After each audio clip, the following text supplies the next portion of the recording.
Chapter 944. Han Chang, who had been misled, did not see the sincere smile on Li Zhenju's face. Instead, he thought that she must have been forced, and he, as a man destined to marry Li Zhenju, had to do something now. Otherwise, this shame would accompany him for the rest of his life. He lifted his foot and walked towards the corner. Step by step, he was very determined. His fists were clenched, and all the muscles in his body were taut at this moment. He wanted to teach that officer a lesson. He wanted to show his manly side. Tian Hu, who was sitting there chatting with Li Zhenju, had a smile on his face. The more he got to know her, the more he found her pure and lovely side. She seemed to be without any schemes. They talked about some embarrassing things that happened to her when she was a child. At one point, even Tian Hu could not help laughing and sighing after hearing about it. Just as they were chatting happily, a sudden gust of wind came from the back of Tian Hu's head, smashing towards it. If this hit, he would definitely have a slight concussion, and there might be some sequelae. Who was Tian Hu? He had killed countless enemies on the battlefield and was often used to long-range attacks. It was common for him to fight with fewer people. How could such a sneak attack escape his eyes and ears? When Han Chang approached him, he felt it. He did not move, just wanted to see what Han Chang was going to do. At the moment when he felt the long fist coming, he just tilted his head slightly and easily dodged it. Then he raised his right hand and accurately grabbed the wrist. With a fierce force, he pulled Han Chang, who was sneaking behind him, over. Under the powerful force, he directly turned Han Chang 180 degrees and threw him to the ground. Han Chang threw a punch and felt that there was nothing in front of him. Before he could make a move, a pain came from his wrist. He just felt that his whole arm seemed to be out of his control, and there was a sound of wind in his ears. He fell to the ground with a plop, and there was a huge pain in his internal organs. Breathing became a very extravagant thing.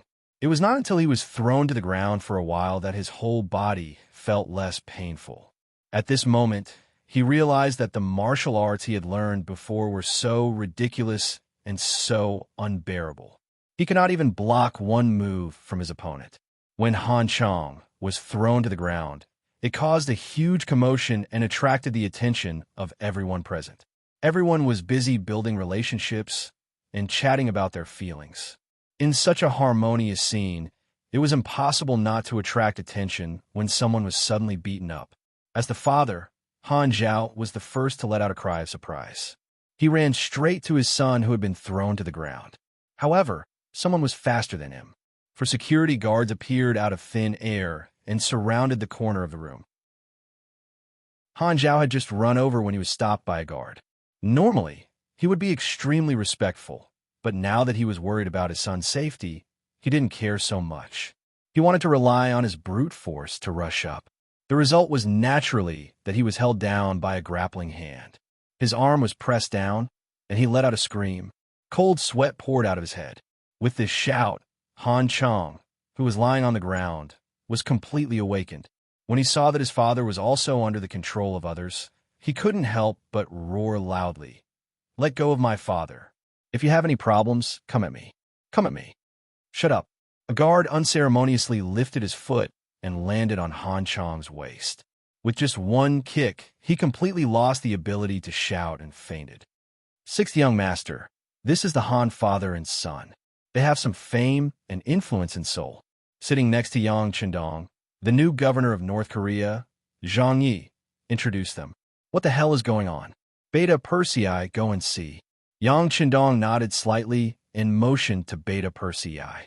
Beta Persei went quickly and came back even faster. Tian, who was naturally very cooperative, and told him what had just happened.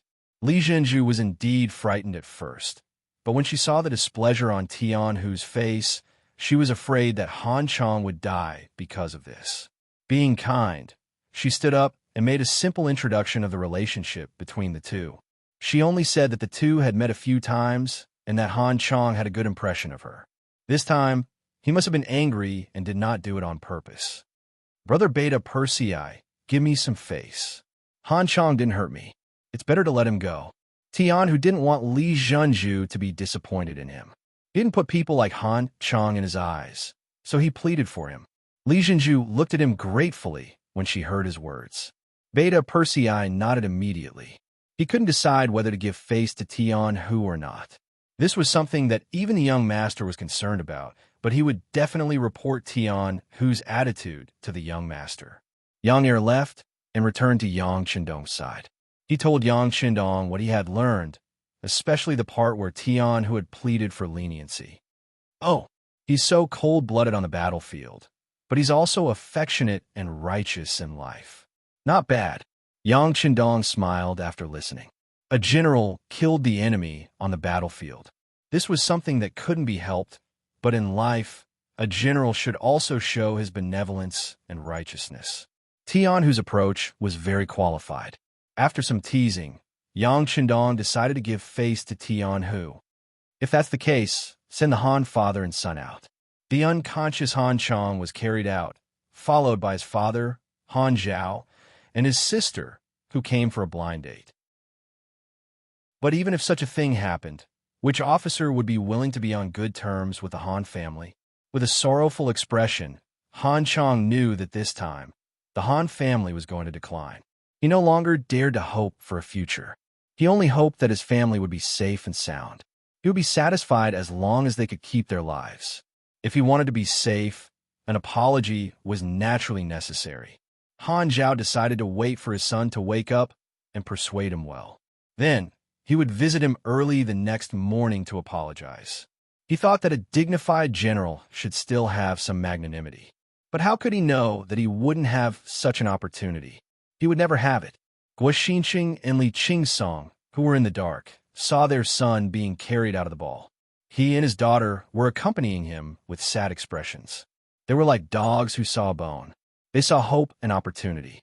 More than 2 hours later, the ball was over. The money that the two of them had used to plant spies in the homes of some of the North Korean officials had worked. The whole story of what had happened in the House of Han had reached their ears. Then, a sinister plan to shift the blame was quickly put into action. Han Zhao almost didn't sleep all night.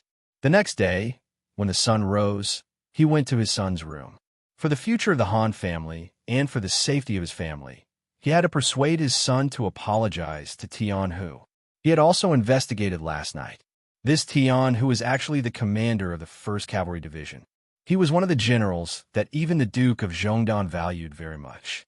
If he couldn't solve the problem with this person, the Han family would only be in trouble in the future.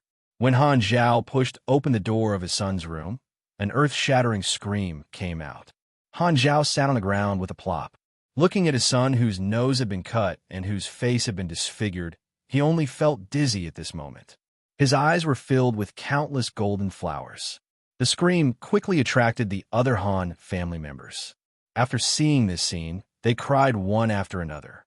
After an unknown period of time, Han Zhao's voice sounded again. Come, prepare sedan. I'm going to file a complaint. I'm going to file a complaint. Without his son, it meant that there was no hope in life. At this moment, Han Zhao was no longer thinking about the future. He just wanted to seek justice for his son. No matter who the murderer was, he must be brought to justice. In the morning, the provincial government was very lively. The new provincial government was still choosing a site. Now, it was using the former army yamen of the North Korean kingdom, which was quite spacious. But soon the place was jammed. When Han Chang's corpse was placed at the entrance, it quickly attracted the attention of many commoners and even some officials and servants. As Han Zhao knelt on the ground and recounted the scene that happened at the ball last night, the tragic death of his son, and the experience of having his nose dug out, the surrounding commoners finally understood what had happened.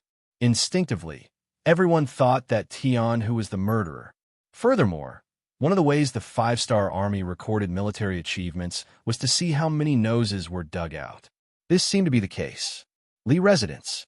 After returning from the ball last night, as the host, Li Minheo's face was full of joy. He didn't know how long it had been since he had such a relaxed smile.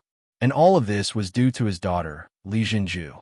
If she could really become Tian-Hu's concubine, who would dare to provoke the Li family for no reason in the future? In the morning, Li Jinju had just woken up and was dressing up when Li Minheo walked in. Some of the serving maids retreated. Father, You can't be in such a hurry. Seeing Li Minheo walk in, Li Zhenju lowered her head and said shyly. When she returned last night, Li Minheo asked when Tian Hu would marry her, which made Li Zhenju blush. She had only met Tian Hu once, and both of them had a good chat. It was a bit too early to talk about marriage. This morning, her father came again. Li Zhenju instinctively thought that it was still the same matter, so she lowered her head and blushed. But unexpectedly, the next news shocked her. After about 2 breaths, she woke up and looked at Li Minheo and said, Han Chang is dead? How is that possible? Father, don't tell me you think it was Brother Tian who did it? Father didn't say that. Li Minheo shook his head. Although he denied it, it could be seen from his expression that he somewhat believed it. Chapter 945. Not only Li Minheo, but many people would think the same. Otherwise, how could things be so coincidental? Just as they were having a fight, the other side was killed? Even if it wasn't Li Minheo who did it, he should have instructed others to do so. In short, it must have something to do with him. Not to mention Li Zhenju's face turned pale after hearing this. Li Minheo himself also felt a sense of sadness.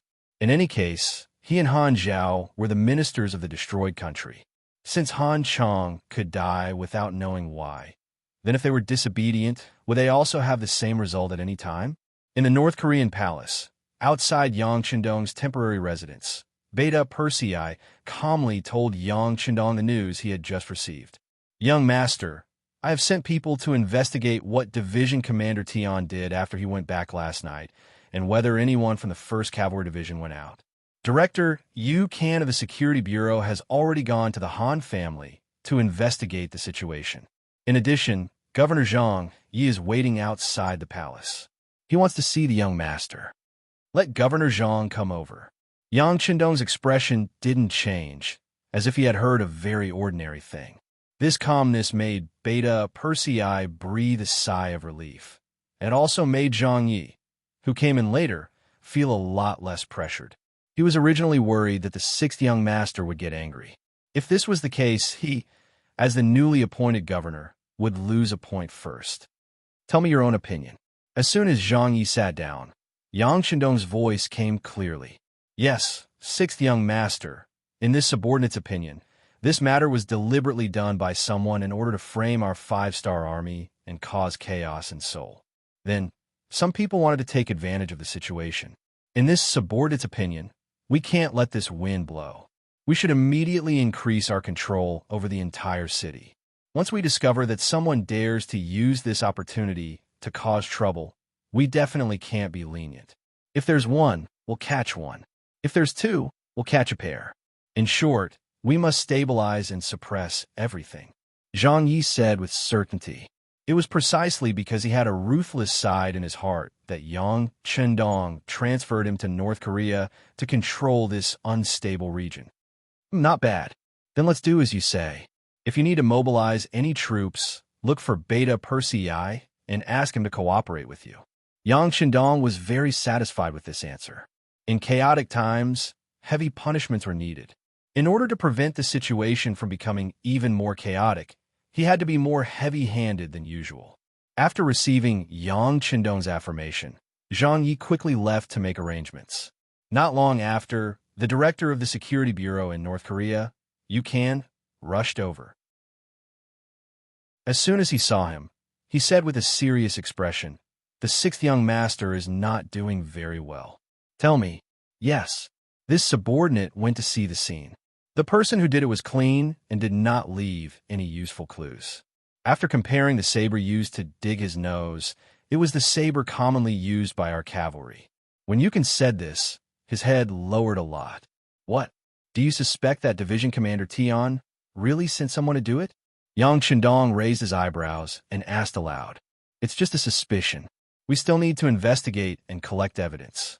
But I don't know if this subordinate can call Division Commander Tian's subordinate to ask him.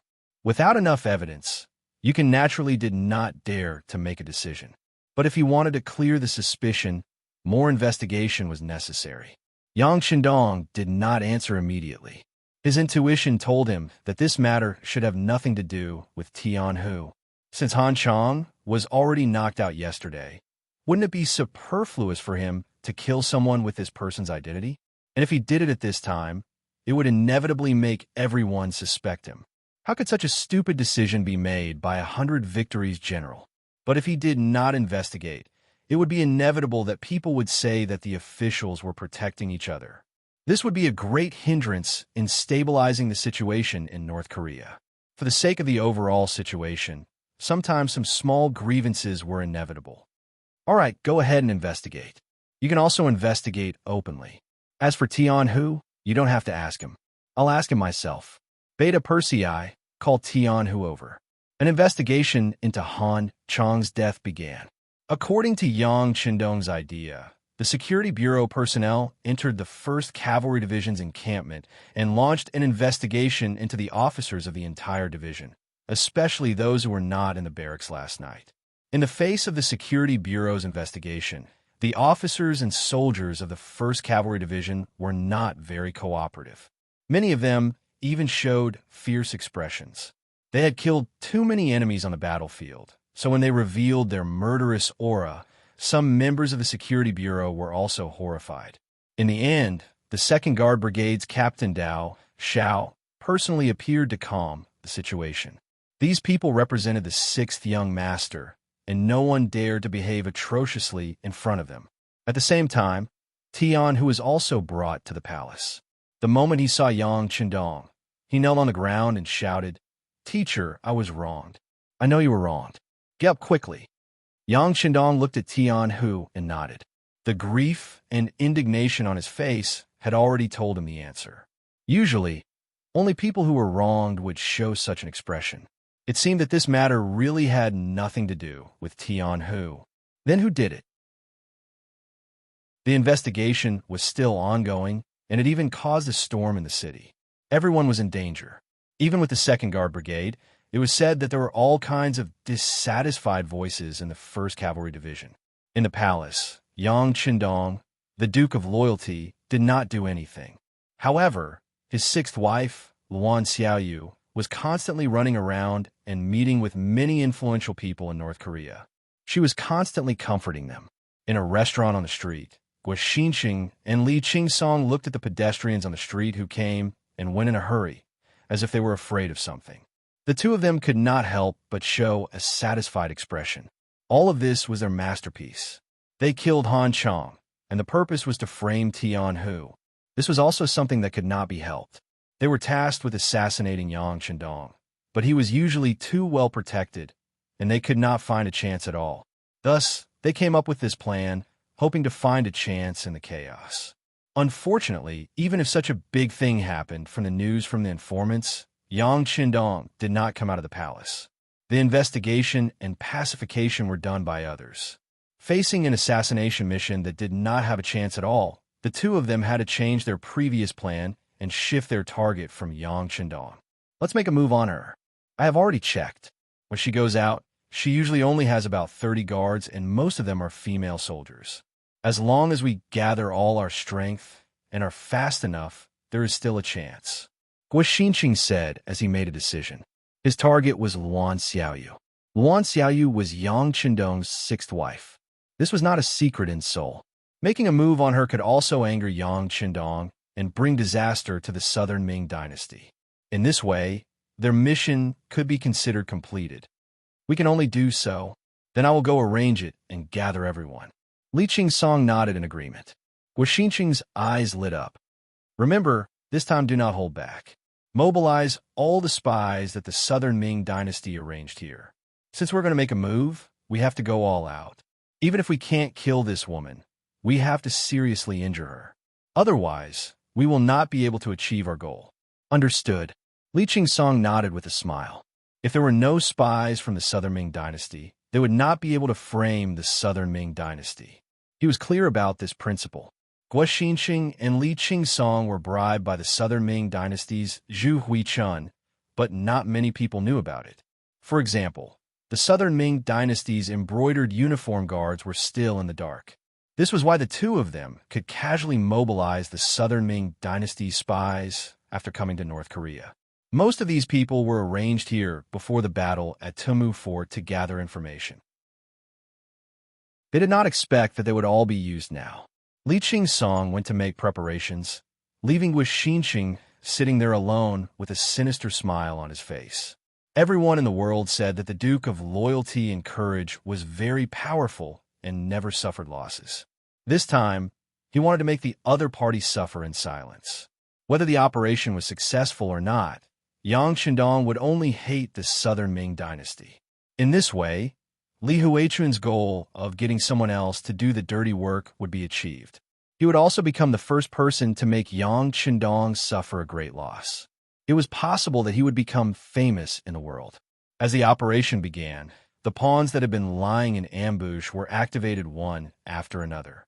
Some of them were small businessmen, some were restaurant owners, and even waiters, and some were even farmers. But after receiving the order, they put away all kinds of concealment, took out the dusty sabers that had been sealed for a long time, and gathered at the designated location. At 8 o'clock in the morning, a luxurious carriage came out of the North Korean palace. There were 36 guards beside it, and 20 of them were female soldiers. In the entire North Korea, only Wan Xiaoyu had such treatment as bringing female soldiers out. The carriage came out of the palace, then passed through Yuhua Street, and went straight to the more prosperous Eugen Street in Seoul. That was where the rich and powerful gathered, and there were many North Korean officials living there. On the road from Yuhua Street to Eugen Street, there was a straight turn. It was a mile long, and the road was narrow.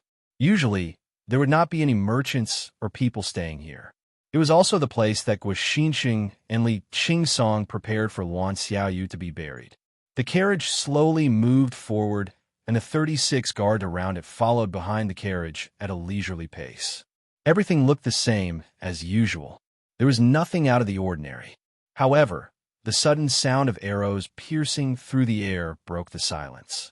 The arrows pierced the carriage as if they had eyes, and soon the carriage became a hedgehog. Boom! A flashing red signal flare rose into the air, and someone among the guards issued a warning. The other guards shouted to protect Minister Luan, and the carriage was protected. Chapter 946. Guo Xinqing, who was lying on the roof of a tall building, had a fierce look in his eyes. Then, he gestured to Li Qingsong on the other side to launch an attack. Before seeing whether Wan Xiaoyu was dead or alive, the operation had to continue. Especially before leaving behind the bodies of the Southern Ming agents, they couldn't retreat. A sharp whistle sounded, indicating the start of the attack. Immediately, nearly 100 men dressed in black walked out from the nearby houses and corners. They moved forward quickly like ghosts, heading straight for the luxurious carriage in the middle of the road. The 30 carriage guards kept retreating until they couldn't retreat any further. Then, they pulled out their weapons and got into a defensive stance. The eyes of nearly 100 assassins were red. They only had one goal, and that was the woman in the carriage. As long as they killed this woman, they would have made a great contribution. Then, they could return to the Southern Ming Empire to receive their rewards. This was their only hope to start afresh and become a righteous person again. They had to grab hold of this opportunity. With 100 people fighting against 36 people, the advantage was very obvious. After just one exchange, the assassins in black had the upper hand. 2 of the assassins in black even bypassed the guards and came to the front of the carriage. They reached out and pulled the curtain. Chua! A white light flashed, and the arm that had just reached out suddenly flew up. A figure rushed out from the carriage. Who else could it be but Tian Hu?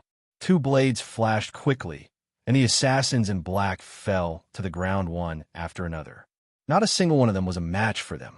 At the same time, teams of cavalry appeared on both sides of the street and surrounded the area. Not good, retreat.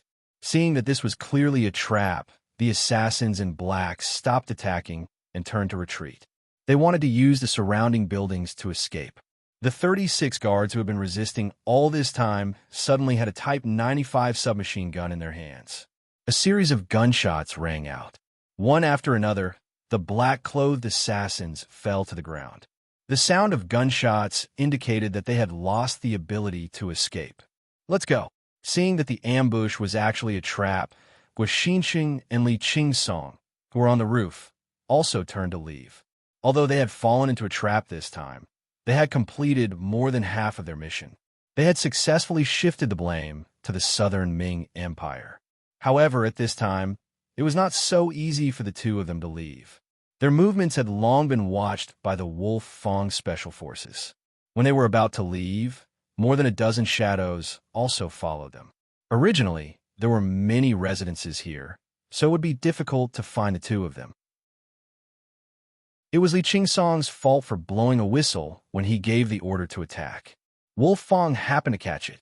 Then, he found Guoxinqing through Li Qingsong's hand gesture. Since they had been discovered, there was no way they could escape. Guoxinqing and Li Qingsong, who were retreating immediately, realized that someone was following them. This made them extremely shocked. They could not understand how they had been discovered when they had been so careful. However, now was not the time to pursue these matters. Escaping was the problem that needed to be considered. Li Qingsong was very unlucky. In the process of escaping, he rushed straight toward another member of the Wolf Fong Special Forces and was blocked. Seeing that the road ahead was blocked, he gritted his teeth and jumped down from the roof that was more than 30 feet high. Ouch! Feeling that his ankle was twisted, Li Qingsong immediately took a deep breath. He rolled on the ground and got up. He supported his broken leg and continued to leave. Then, when he stood up and looked up, two members of the Wolf Fong Special Forces appeared in front and behind him. They looked at him as if they were looking at a monkey being played. Their eyes were full of mockery. Enduring the pain from his ankle, Li Qingsong's hands reached for his waist. Two short knives appeared in his hands. He shouted and rushed toward the two members of the Wolf Fong Special Forces in front of him. Ever since he joined the Imperial Secret Service, he was already extraordinary. This was where his confidence came from. Usually, 6 or 7 people would not be able to get close to him. Even if he was injured now, it should not be a problem for him to fight against 4 people. Li Qingsong, who was confident, rushed forward. The two short knives were fierce and powerful. He slashed diagonally. Every move he made was a killing move. It was as if he would kill anyone who dared to block him. Li Qingsong was desperate enough. His face was full of murderous intent. The two short knives were also very sharp. However, he did not know that his opponents were the best members of the Wolf Fong Special Forces, Silver Hand and Steel Leg. Facing the rushing Li Qingsong and the two short knives that were shining with silver light, the two of them were not afraid.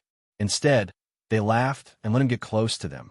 However, they did not show the slightest intention to retreat.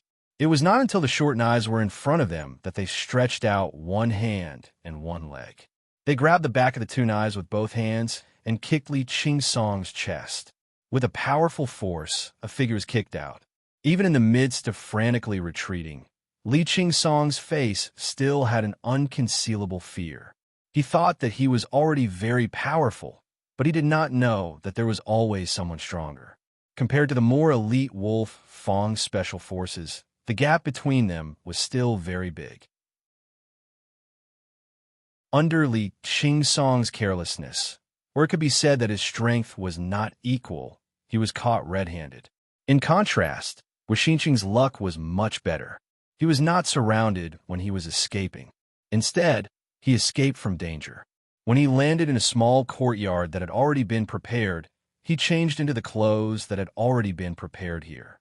Then, he pretended that nothing had happened and walked to the street. Reality told Guoxinqing that the 5-star army had obviously come prepared.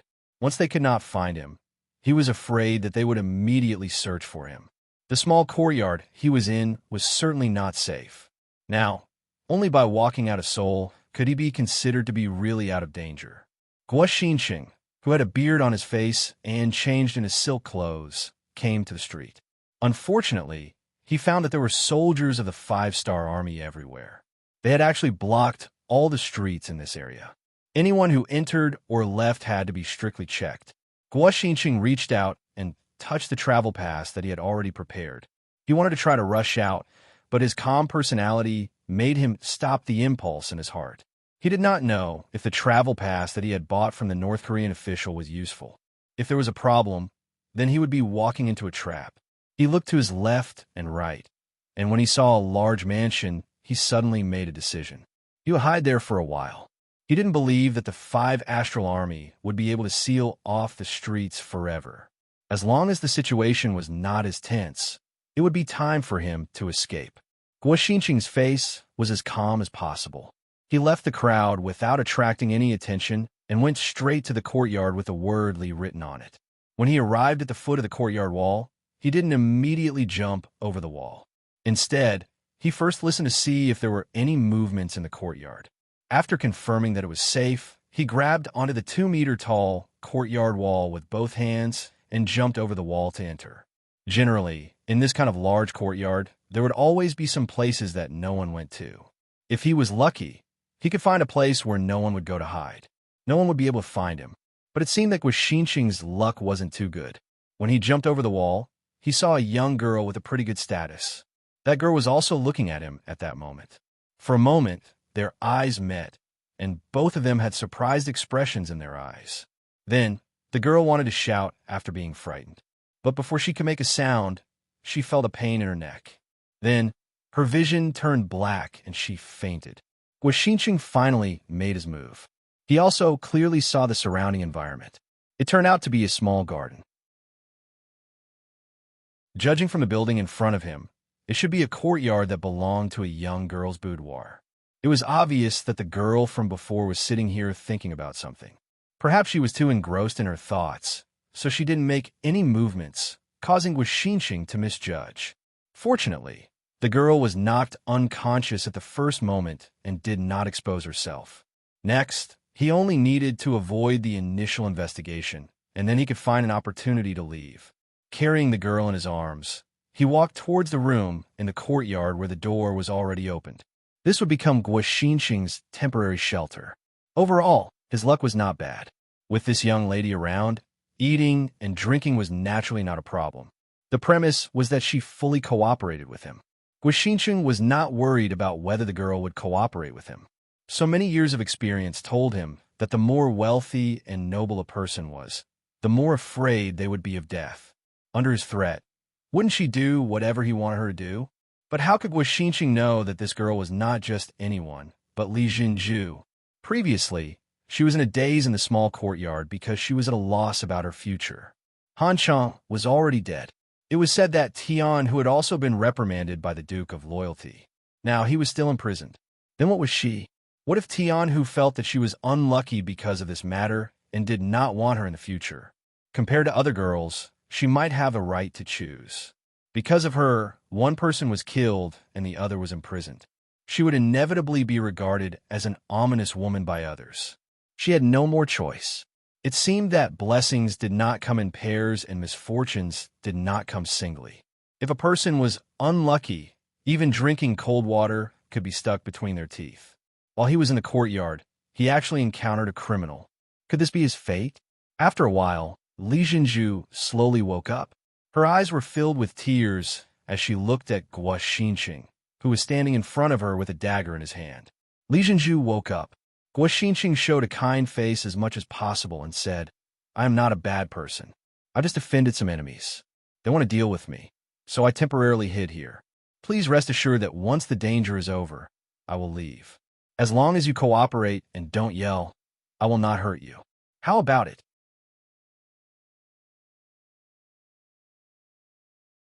Chapter 9:47.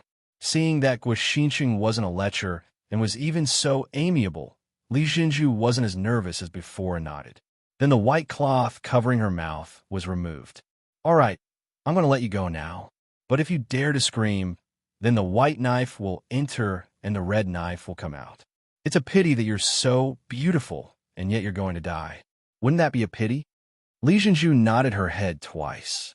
Seeing how cooperative Li Jinzhu was, Guo Xinqing smiled. "Very good. Next, I have a request. Before I leave, you can only stay in this room. If I discover any movement from you, I guarantee that within a few steps, my knife will fly out and take your life. Do you understand?" "I understand." Li Jinzhu nodded her head obediently. "Very good. I believe you're a smart person." Guo Xinqing laughed again. Then, He walked to the small table at the side and casually drank the tea placed there. At this moment, it was as if the well water didn't interfere with the river water, and the well water didn't interfere with the river water. They were only waiting for the danger to pass before going their separate ways. It was as if they had never met before. On the streets outside the Lee residence, the investigation was still ongoing. The main focus was on middle-aged men. As long as it was someone like this, no matter what identity they had, they would be taken away for screening. Just from this point alone, Guixinching was right not to rashly walk out. More than 2 hours had passed since the search began, but there was still no result. Wolfong Captain Tai, who led his men to search the area and finally found the courtyard where Guixinching was staying. They also found the clothes that Guixinching was wearing. This should be one of his strongholds. The surrounding streets have been tightly sealed off. It's impossible for him to leave. How about this? Inform all the troops to search from house to house. In short, we must find him. Taio looked at the clothes that Guixinching had thrown away and said angrily. The target actually escaped from under his nose. This was a great humiliation. If he still couldn't find him, how could he face the sixth young master? Therefore, no matter what price he had to pay, he had to find him. After the streets were sealed off, the search began. The Cold Vanguard Regiment of the nearby Sea's 4th Division had been transferred over to guard the perimeter. The Wolfong Special Forces and the 1st Cavalry Division became the main force in the house-to-house search. Finally, the two tigers met and launched a joint operation. Coincidentally, Tian Hu and Tai Hu had met at the entrance of the Li family's courtyard. This place was very close to the street, and it was also a big house with many rooms. It would be very easy to hide a person here.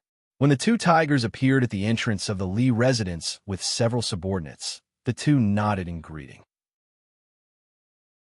One was an infantryman, while the other was a cavalry. One was a regular combat unit, while the other was on a special mission. This made it very difficult for both sides to work together. But now, they actually bumped into each other. It must be said that it was a kind of fate. Captain Tai, after you. Teacher Tian is too polite. This is Li Minheo's residence, right? You should go first. After a round of politeness, it was Tian who raised his arm and knocked on the door.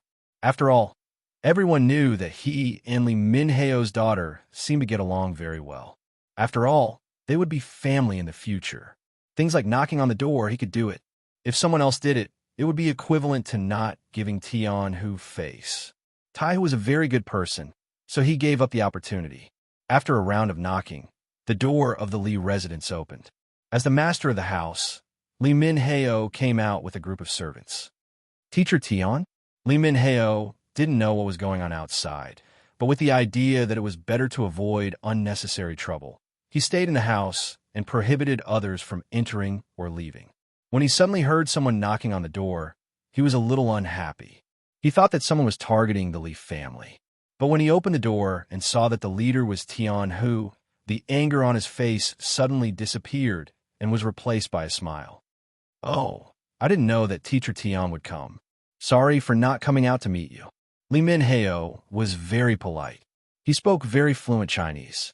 It could be seen that he was an official who was heavily influenced by Sinology and Confucianism. Sir Li, I'm sorry. There are thieves nearby. We need to search from house to house. Oh, by the way, this is Captain Tai Hu. A slap does not hit a smiling face. Moreover, Li Minheo was Li Zhenju's father, so he spoke very politely. Oh, so it's Captain Tai. It's an honor to meet you. Li Minheo was a smart person. After listening to Tian Hu's introduction, he knew that Tai Hu's identity was not simple. While he was smiling, he also tried to raise the other party's identity as much as possible. Sir Li is too polite. It's a pleasure to meet you. It's just that we have official business to attend to. We'll have a good chat with Sir Li next time. I don't know if we can do a check now. Tai Hu also had a smile on his face. He gave enough face to Tian Hu. Otherwise, there would be no need to be polite. With the military order, they could just go in and check directly. Of course. Generals and brothers, this way please. Li Minheo smiled and stepped aside to let them pass. If it were someone else, he would be more or less unhappy. However, the leader was Tian Hu, so he didn't feel any reluctance. Under Li Minheo's lead, everyone entered the Li family's courtyard. Then, the brothers he brought with him started a search. Everyone knew that Tian, who was related to Li Minheo. Therefore, even though they were searching, they were very careful and didn't damage a single blade of grass or tree. After about half an hour, the soldiers returned to the main courtyard. The news they brought with them was that they didn't find anything suspicious. Tian Hu nodded with satisfaction. Then he looked at Tai Hu. Since the Li family was related to him, it was better for him to not make some decisions. He didn't want others to say that he was covering for them. Tai Hu also smiled at Tian Hu. Then he asked the team members he brought with him, "Are you sure you've checked everything? There's no problem?" "Yes, there's no problem. Only Miss Li Zhenju's courtyard is left unchecked," the team members reported. Then their faces showed some embarrassment. In the eyes of the soldiers, there was no difference between men and women. Since they were searching, of course, they couldn't let go of any place. However, who was Li Zhenju? After everything was done, she would become Division Commander Tian Hu's concubine. How could such a woman be treated the same? Therefore, no one broke into her courtyard and no one dared to check it. This? Tai Hu looked at Tian Hu with an embarrassed expression. "Division Commander Tian, what do you think about this?" "It's okay. I'll go with Master Li to take a look." Tian Hu naturally understood that this was Iron Tiger giving him face. He immediately accepted the mission and then looked at Li Minheo, who was beside him. Li Zhenju was still a member of the Li family. It wasn't appropriate for him to meet her in private. "Oh, no problem. I'll accompany Division Commander Tian to take a look at my daughter. It just so happens that she's not in a good mood recently. I'll have to trouble Division Commander Tian to comfort her." Li Minheo keenly felt that this was an opportunity. How could he let go of an opportunity to get together with his daughter and Tian Hu? "Thank you." Tian Hu expressed his gratitude to Li Minheo. Then, he looked at Tai Hu and said, "Captain Tai, why don't we go together? I'll introduce Miss Li to you." Tian Hu didn't want to mix public and private matters. If it turned out that the fugitive was in Li Zhenju's room and he didn't see it, then he wouldn't be able to explain himself even if he had 100 mouths. Although the possibility of this happening was less than 1 in 10,000, it was better to avoid trouble. Originally, Tai Hu didn't want to go in and take a look. There were still many places to check. However, if he rejected Tian Hu's invitation, it would seem that he wasn't open and above board. Therefore, after thinking for a while, he nodded. "Okay, since that's the case, I'll go and see Miss Li. It'll be considered as a greeting." It was a great honor to have the dignified commander of the Cold Vanguard Special Forces greet someone. Without a doubt, this machine was for Tian Hu. It was also a way to express goodwill. "Okay, let's go together." Li Minheo still had a smile on his face.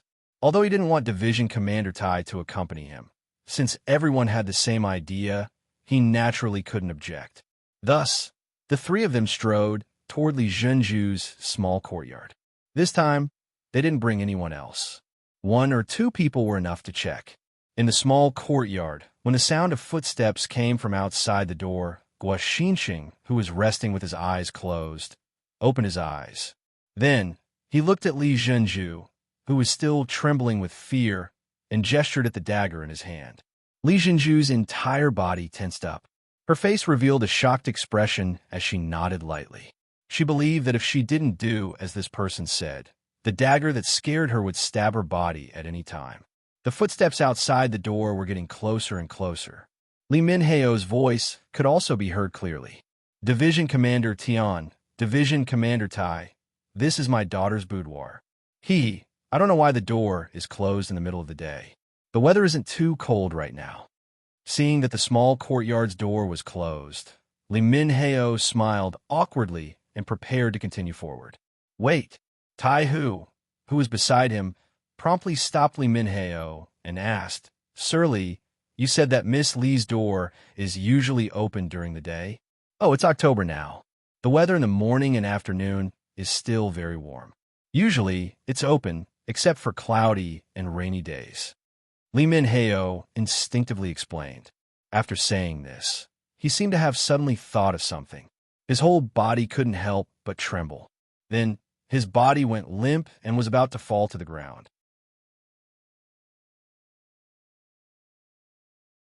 Chapter 948. Fortunately, Tian Hu reacted quickly and reached out to steady him. Then he gently shook his head. Captain Tai is just suspicious. Perhaps there is no problem. Good. It's best if there is no problem. Li Minheo quickly returned to normal. After all, he had led soldiers before and had some courage. However, it was because this matter involved his daughter. Coincidentally, his daughter was the hope of the Li family. This caused him to lose his composure. At this time, Tian had already turned his head and looked at Tai Hu. Captain Tai, are you sure there's a problem here? I'm not sure, but we have to guard against abnormalities. How about this? We will stand on the left and right of the door and wait for official Li to open the door. Then we will rush in. However, I don't know if Teacher Tian will have any problems with this kind of close combat. At this time, Tai Hu had no time to call his team members outside. If he left now, and the person he was looking for was really in the room, he would definitely be alerted. Therefore, the next step would depend on him and Tian Hu. I have no problem with close combat. Tian Hu nodded. He was not originally a cavalryman. He only learned it later, so close combat was not a problem for him. Good. Then we will need official Li's cooperation. Don't worry, Teacher Tian and I are here, so there won't be any problems. In a while, you just need to act like normal. Tai Hu saw that Tian Hu was so confident and his heart was set. Then, his gaze fell on Li Minheo. In a short time, Li Minheo had also returned to normal. This matter involved the safety of his daughter and the future hope of the Li family. He also had to calm down. Okay, I know what to do. Don't worry. After the three of them had a preliminary understanding, they returned to the boudoir. In the room, Guoxinqing was listening attentively to something. Just a moment ago, there was no sound outside, which made him suspicious. Now, the sound outside was heard again, and it was Li Minheo's voice. Hee, this is my daughter's room. She usually likes to be quiet, so the mansion actually gave her such a courtyard. Now that the door is closed, she must be afraid that she is not feeling well. Let me ask her. In his words, Li Minheo had already revealed his identity. Guoxinqing, who was in the room, did not doubt him. Instead, he looked at Li Zhenju, who could not stop her nervousness, and said, "It should be your father. Tell her that she is sick and has already laid down. When she gets better, she will go and pay her respects." Yes. Li Zhenju didn't dare to question him, so she nodded in response. Then she raised her head, suppressed her fear, and said aloud, "Father, your daughter is unwell and has already fallen asleep. How about this? When I'm better, I'll pay my respects to you." "Oh, where's my daughter feeling unwell? She was fine when we had breakfast this morning." The voice outside the door was getting closer and closer. Then, before Guoxinqing could teach Li Zhenju what to say, the door had been pushed open from the outside, and a ray of sunlight naturally shone in. It was also at this time that the door suddenly opened, and two figures flew in from the left and right. One of them fell in front of Guoxinqing, who was holding a dagger. The sudden change caught Guoxinqing off guard. He only thought that the person who came was the owner of this place, and only brought two servants. He didn't think that the person who came was so skilled and moved so quickly. In a hurry, he instinctively dodged the attack and stabbed the dagger at Li Zhenju's body. The dagger stabbed out and went straight to Li Zhenju's waist. This scene made Li Zhenju couldn't help but scream. Then she felt her body become light, and then a tall and burly body blocked in front of her, facing the dagger. Sensing a familiar aura, Li Zhenju instinctively hugged the figure tightly. Then, the sound of weapons clashing could be heard. A cavalry saber and a short saber clashed. At the last moment, the saber blocked the other party's attack and knocked it to the side. Needless to say, the person who saved Li Zhenju was Tian Hu. At the critical moment, he took out his second dagger and saved Li Zhenju's life. When he stretched out his dagger, he also took the opportunity to take a few steps back and sent Li Zhenju to a safe place. Then, he loosened his hand and put her down. He said to Li Minheo, who was still looking at this scene in surprise, "Look after her." After he finished speaking, Tian, who had already rushed out with his dagger. His target was Guo Xinqing, who was fighting with Tai Hu. Guo Xinqing, who was once an elite of the Great Ming Dynasty's genie guards and had few opponents, was in a crisis at this moment. The martial arts he was most proud of had become the most useless at this moment. When he faced the captain of the special forces, Tai Hu, he found that no matter how he struggled, he seemed to always be at a disadvantage. His speed, strength, and flexibility were all inferior. When Guo Xinqing first fought with Tai Hu, he felt a strong pressure. He retreated step by step. In the blink of an eye, he had already retreated 4 steps. Seeing that the wall behind him was not far away, his forehead was covered with layers of sweat. Swish! Another swift blade flashed over, brushing past his arm and slicing off a layer of flesh. Blood dripped down, and pain assaulted his entire body, causing Guo Xinqing's movements to involuntarily slow down. This created an opportunity for Iron Tiger. Taking advantage of the moment when Guo Xinqing's retreating speed slowed down, Iron Tiger swept Guo Xinqing to the ground with a long leg sweep. When his body fell to the ground, Guo Xinqing instinctively wanted to jump up like a carp or a sparrowhawk. However, an extremely sharp thin knife was already placed on his neck. He had a feeling that if he dared to move again, his head would definitely be separated from his body. Guo Xinqing was captured alive. Facing the joint attack of Tai Hu and Tian Hu, no one in the 5-star army could defeat them except for Yang Chendong. After Tai Hu removed Guo Xinqing's chin to prevent him from biting his tongue, he carried Guo Xinqing as if he was carrying a chicken. He smiled and turned around to leave. He had a feeling that this person's identity was definitely not simple. Perhaps he could get more details from him. Tian, who did not leave immediately. Seeing that Li Zhenju was frightened, he wanted to stay and comfort her. Don't worry, the bad guy's been caught. No one will threaten you in the future. It was just a dream just now. Okay. Li Zhenju, who had calmed down, temporarily forgot her fear. She looked at Tian Hu and asked, "You didn't kill Han Chong, right?" "Of course not. Xiongkai must have something to do with that person just now. You can rest assured that with the 6th young master here, it won't take long for the truth to come out." Tian Hu showed a rare smile. Not only him, but probably all the people in Yangxie thought of Yang Chendong as an omnipotent existence. The so-called conspiracy in front of the 6th young master could only be seen through. Guo Xinqing was captured, and so was Li Qingsong. When the two were taken to the dungeon in Seoul, the captured assassins quickly identified the two as their leaders. In this regard, the two had no intention to refute. They not only admitted it frankly, but also revealed their hidden identities. They only asked for a quick death. Tai Hu, who was in charge of the interrogation, came to the palace after getting the confession. After seeing Yang Chendong, he gave a detailed report. Yang Chendong listened quietly, but after Tai Hu finished, he shook his head. "They said they were sent by Ingzong to deal with me?" "Yes. As for their identities, we have already sent a report to the headquarters of the Security Bureau. The Beiming Security Bureau branch will soon send a report to us. At that time, everything will come to light." Tai Hu revealed a naive expression as he spoke. Everything seemed reasonable, and their identities shouldn't be fake. However, Yang Chendong still felt that there was something fishy about this matter. Ever since he was almost assassinated in Beiming's capital, he ordered the Southern Ming merchants to adjust the price of goods. Because of this matter, all of the Southern Ming merchants were very dissatisfied. Of course, they didn't dare to do anything to Yang Chendong, the god of wealth.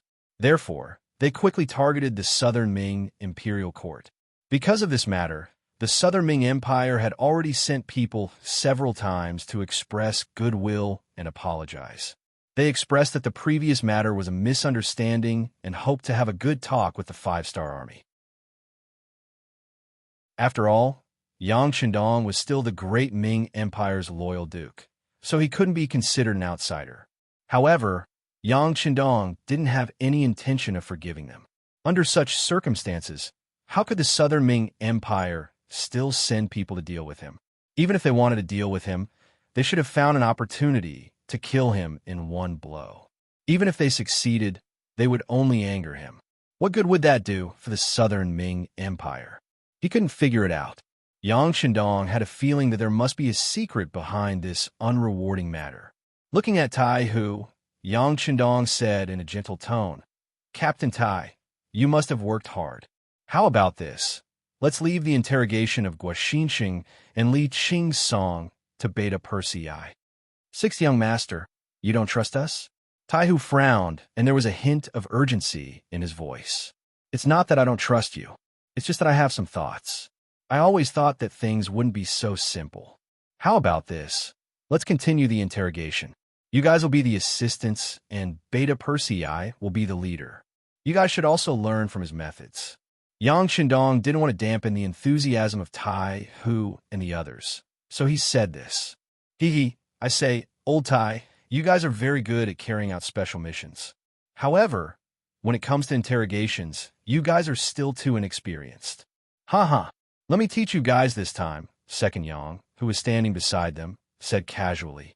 He had learned a lot about interrogation skills from Yang Shandong. Now that he had the chance to show them, he was naturally proud. Beta Persei, who had received the order, went to the dungeon and called Guo Xinxing and Li Qingsong together. "Listen, you two. You didn't tell the truth before, so give us a chance now. Otherwise, I'm afraid you'll be begging me to tell you." There was no torture, only persuasion.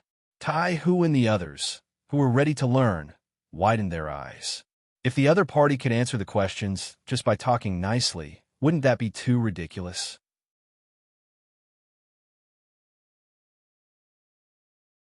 Chapter 949. Fortunately, Guo Xinxing and Li Qingsong did not have the slightest intention of changing their words in the face of the grinning Beta Persei. They still insisted that they were members of the Southern Ming Dynasty's Brocade Guard and that they had already said what they needed to say. If they did not believe it, they could check it out. "Well, you're refusing a toast only to be forced to drink a forfeit, hee. Come on, bring them to 2 separate rooms. I want to see how hard their bones are." The smile on Beta Persei's face began to fade, and his voice became much colder. The 2 men were turned on and off separately. Beta Persei still had no intention of torturing them. He just asked people to keep an eye on the 2 men at all times, and then he kept hitting the gong to give them the greatest auditory stimulation. He also instructed that the gong should not stop until the other party was ready to speak again. Every quarter of an hour, a different person would strike the bell. Such a simple arrangement fell into Tai Hu's eyes. He asked with a puzzled expression, "Is that all? You'll know if it works or not when you try it." Beta Persei laughed and turned to leave. It seemed that torture was not necessary, but this kind of visual stimulation was fatal.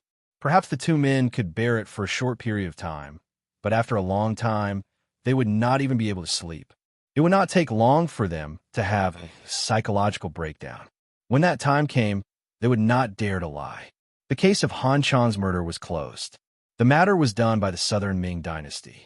Guo Xinxing, Li Qingsong, and the others' complaints were posted at the entrance of the North Korean provincial government. As the provincial governor, Zhang Yi, in order to appease Han Chang's father, Han Zhao, he specially hired him to work in the new government and gave him a certain amount of power. Politics was not about fighting and killing. The beauty of politics was in compromise. Han Zhao was arranged to work in the new government. This was a signal that the 5-star army would not exclude the local forces of North Korea. As long as they made contributions, they would receive corresponding rewards. With this move, in addition to Yeshin's hiring of more than a dozen North Korean officials, stabilizing food prices, redistributing land, allowing more people to have their own land, opening trade routes, preparing to build factories, starting to recruit workers, and a series of other policies, the situation in North Korea became stable again. At this moment, Wan Xiaoyu stood up again and added fuel to the fire. She took out more than 40 marriage applications and completed the initial marriage of the 5-star army officers, cadres, and the local forces of North Korea. With each marriage, the situation became more stable. In the palace, after Governor Zhang Yi reported his work, he listened to Yang Shandong's instructions. Governor Zhang, distributing land and opening trade routes are only one aspect of it. You have to find the most suitable path according to your own characteristics. For example, North Korea is surrounded by the sea on 3 sides. This is a major characteristic. You should think of something to do with the sea. You're also an old man from Kaegung City. You should know about the canned food factory there. You can think of a way to ask your old mayor to think of a way to borrow some elites to build a factory in North Korea. As long as you have your own factory, there will be a way to sell your products. That is the same as having the freshest bloodline. Only then will you be able to ensure that North Korea's finances will not be affected. This way, you will be able to calm the people and create enough wealth to do what you want to do. Yes. 6 young master is right. This official will immediately contact the mayor and ask him to support us no matter what. Zhang Yi nodded repeatedly. His eyes were filled with excitement. The canned fish factory can be built. With the technology and the products are up to standard, you can consider promoting it to other places to sell. I believe that the brother provinces will support you. However, you must remember that you must not fish in a pond. You must have a plan and targeted development for the sea. You must not overdo the fishing. When the time is right, you can also consider artificially getting some fish seedlings and scattering them into the sea. Otherwise, our generation will be able to eat the capital, but the future generations will suffer. Also, you must think of a way to deal with the sewage from the factory in advance. You must ensure that the water quality of the sea is not a problem. Yang Qindong brought out some of the development experiences of the future one by one. There was no such thing as industrial pollution in the current world, but if it was not protected, it was only a matter of time before the destruction of nature occurred. Since he could make the decision, of course, he had to shake off some of the defensive measures in advance. Zhang Yi's small notebook was full of things. After learning from the experience, he left with satisfaction. Beta Persei entered the hall and reported, "Young master, Taihu is here. Please." Yang Qindong took a sip of tea. It had been 6 days since Guo Xinxing and Li Qingsong were arrested. There should be some results there. Taihu appeared for this matter. He thought that Beta Persei's idea was not much. Wasn't it just torturing people so that they could not sleep? In the past, when they were completing missions, there were times when they could not sleep for 2 days, so they did not think much of it. However, they did not expect that while they could endure it for 2 or 3 days, 5 or 6 days was not something that ordinary people could endure. On the 6th day, Guo Xinxing and Li Qingsong, who had lost a lot of weight from the torture, spoke separately. They weren't afraid of death, but this feeling of being neither alive nor dead was too unbearable. Rather than forcing themselves to endure, they might as well tell him everything. Even if they were to die, they could still ask for a quick release, right? Taihu wrote a new confession and gave it to Beta Persei.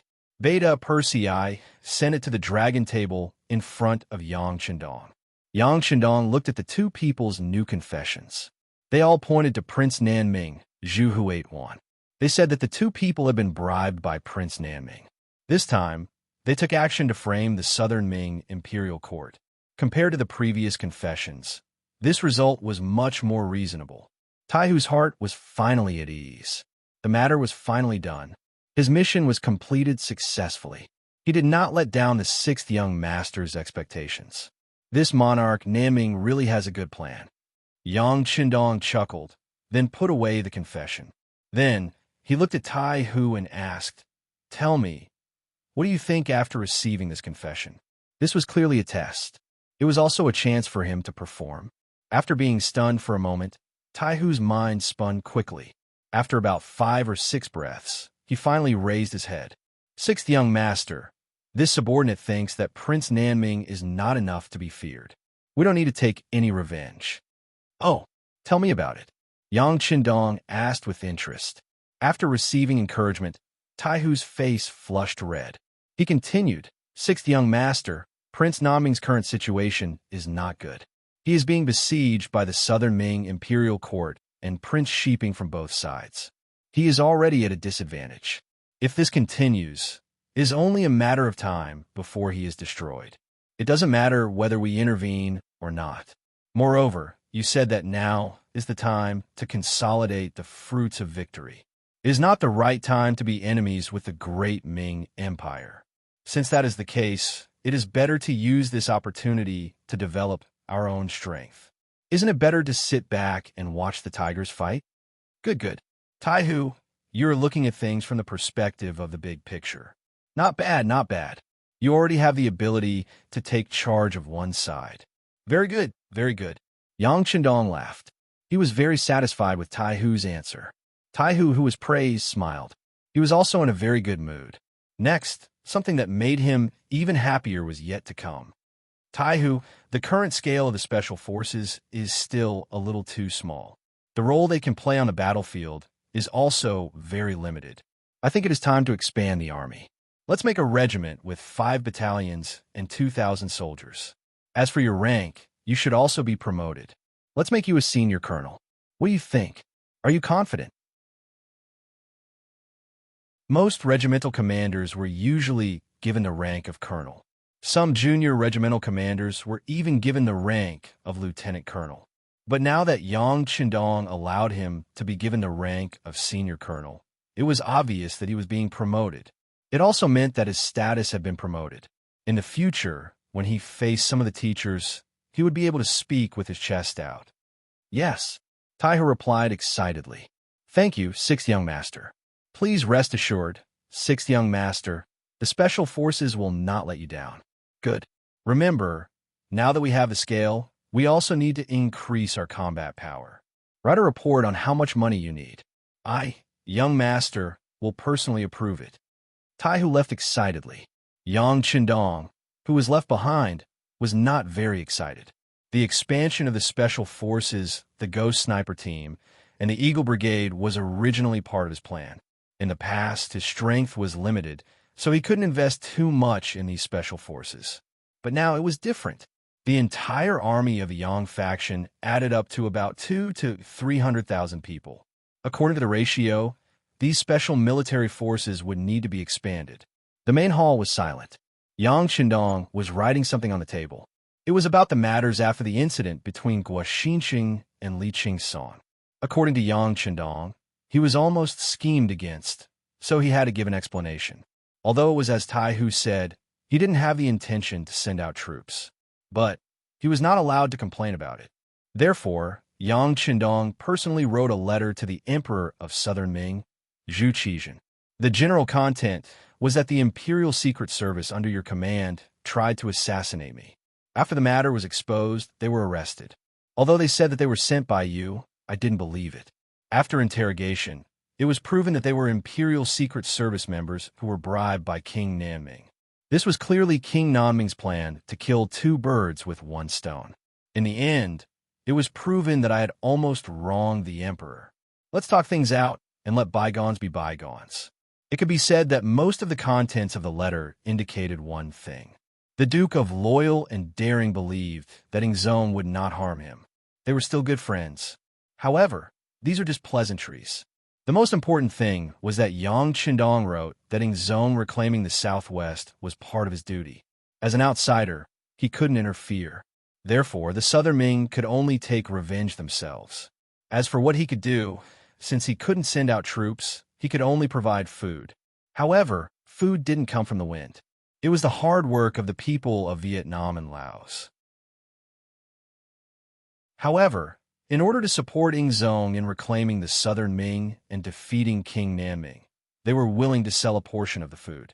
As for the specific price, he could discuss it with the officials of the 2 provinces.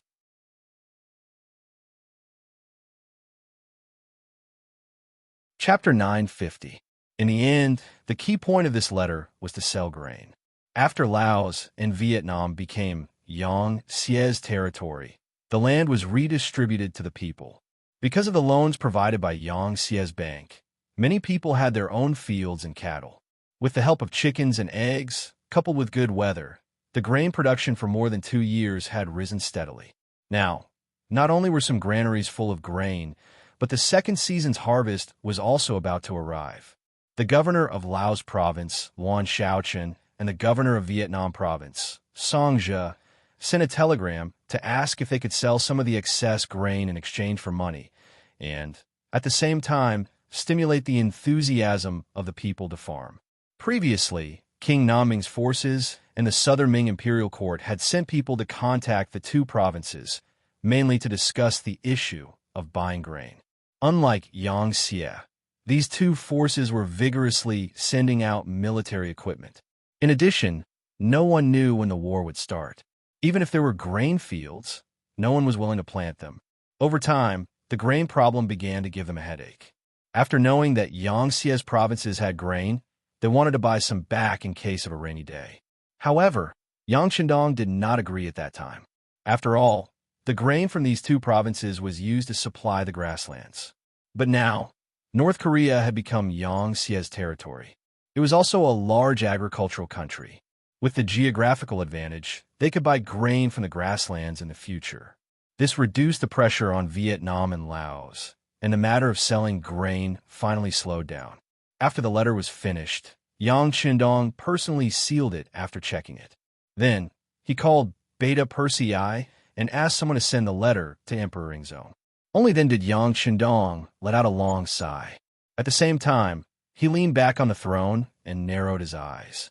In the eyes of others, he was preparing to sell grain because he had a lot of grain.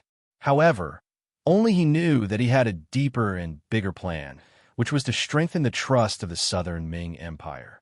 In order to meet this requirement, Yang Qindong was not prepared to sell grain at a high price. As long as the people and the government could make money, they would be satisfied. Looking at the Southern Ming Empire, once they realized that the amount of money used to buy grain was not high, and it was even more cost-effective than if they planted their own grain, they would naturally reduce the amount of grain they planted. Like this, if there was a day when he and the Southern Ming Empire turned the tables, he would only need to cut off the grain export chess piece to throw the Southern Ming Empire into chaos, and the opportunity would naturally present itself. Great Ming, although I admire your backbone and courage, but the weak are prey to the strong. Facts have already proven that you are heading towards decline. Since this is the case, for the sake of the Han people, I will replace you. Yang Chandong muttered in his heart as he slowly closed his eyes and breathed evenly.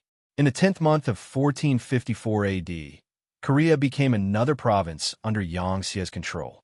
This vassal state of the Great Ming Dynasty no longer needed to look up to the Great Ming Dynasty. Regarding this, there were many different voices in Bai Ming's court, and there were many curses. While Dai Zong and Zhu Qiyu were having a headache, Yang Qinong helped them in their hour of need. At the price of 120 taels of silver per warhorse, he loaned 50,000 warhorses to Bai Ming, which was 6 million taels of silver. Adding on the 5 million taels of silver that he had previously loaned them, the total was 11 million taels of silver.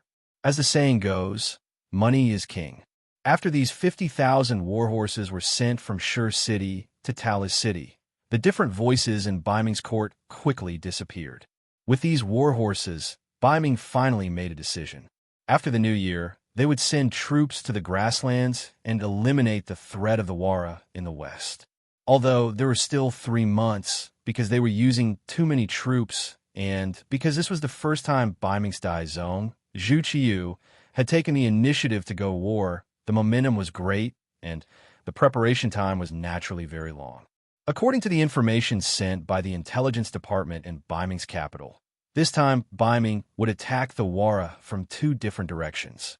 The first legion was led by Yang Hong, with a total of 200,000 troops, of which 50,000 cavalry and 150,000 infantry, including 10,000 firearms units and 100 cannons, heading towards the Haitao region from Datong Prefecture. The second regiment was led by the Xian Mansion's chief soldier Shi Wanshan, with a total of 200,000 troops, of which 50,000 were cavalry and 150,000 infantry, including 10,000 firearms and 100 cannons, advancing from Sambar to Jingzhou in the Shajing region. After the Tumu Castle incident, the Great Ming Dynasty was divided into North and South. Bai Ming and Southern Ming finally revealed their fangs, each looking for their own goal, and started to prove their existence and realize their so-called great ambitions. At the beginning of December 1454 AD, Lung Feng and Wu Sheng, who had lost contact for 2 years, finally sent back news. The political commissar of the three divisions, Chunbo, personally returned to the grasslands Shurchen. When the news reached the ears of Yang Chendong, who was still helping Zhang Yi stabilize the situation in North Korea, Yang Chendong, who was originally planning to return to Chichuan City to celebrate the new year, had no choice but to change his itinerary. Following Yang Chendong was the 1st Cavalry Division, as well as the 6th wife, Luan Xiaoyu. It was worth mentioning that Luan Xiaoyu was finally eaten by Yang Chendong. In the North Korean palace, only Luan Xiaoyu accompanied him, and they met every day.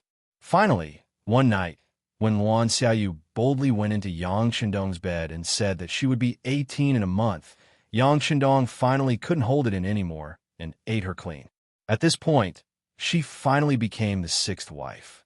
Before Yang Chendong left, he promoted some officials through his performance in the past 2 months.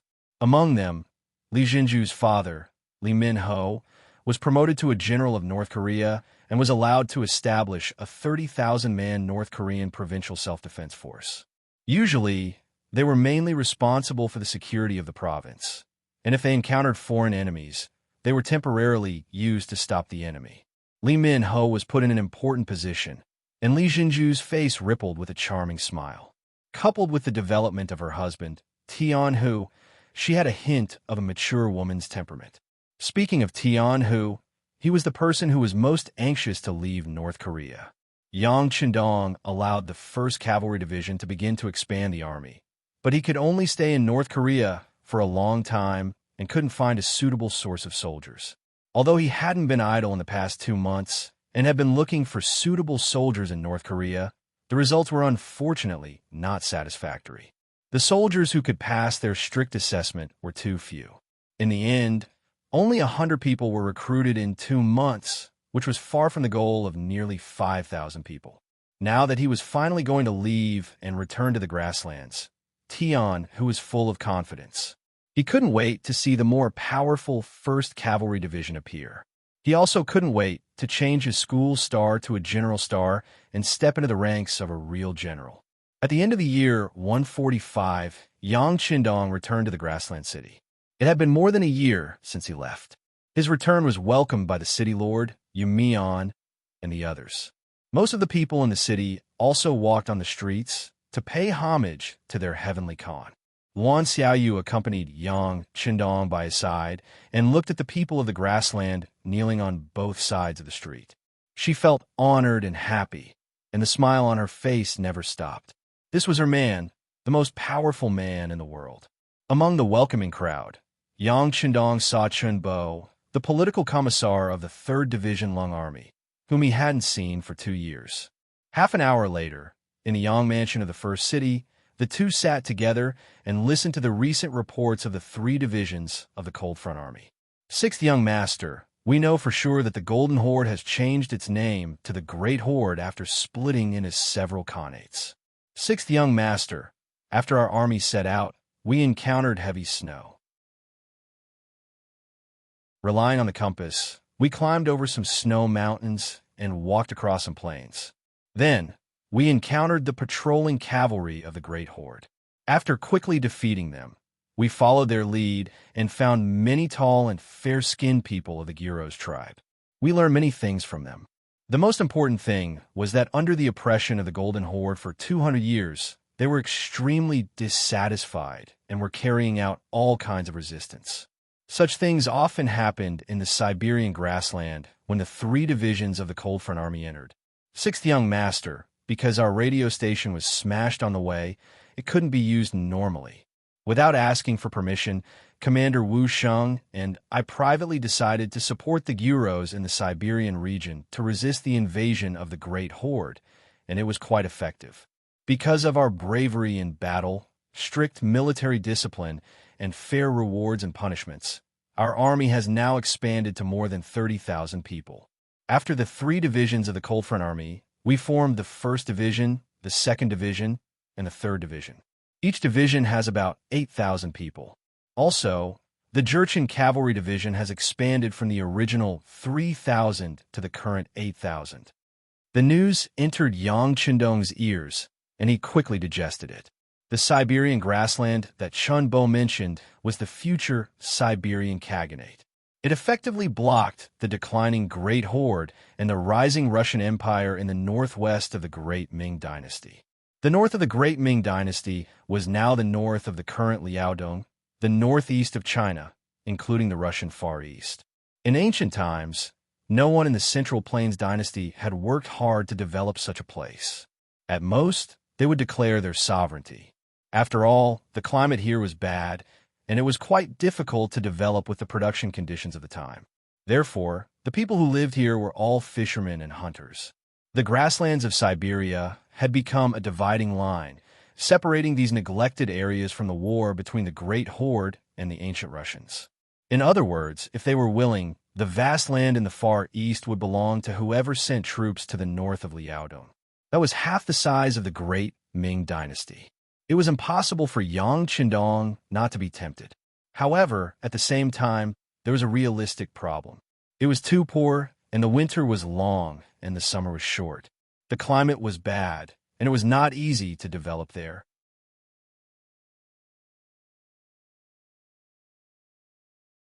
Chapter 9:51. Even if it's not easy, I still have to do it. Yang Qindong quickly made up his mind. Since that place had not been taken seriously and had not been occupied by anyone, or it could be said that those who had occupied it were some insignificant local tribes and small powers.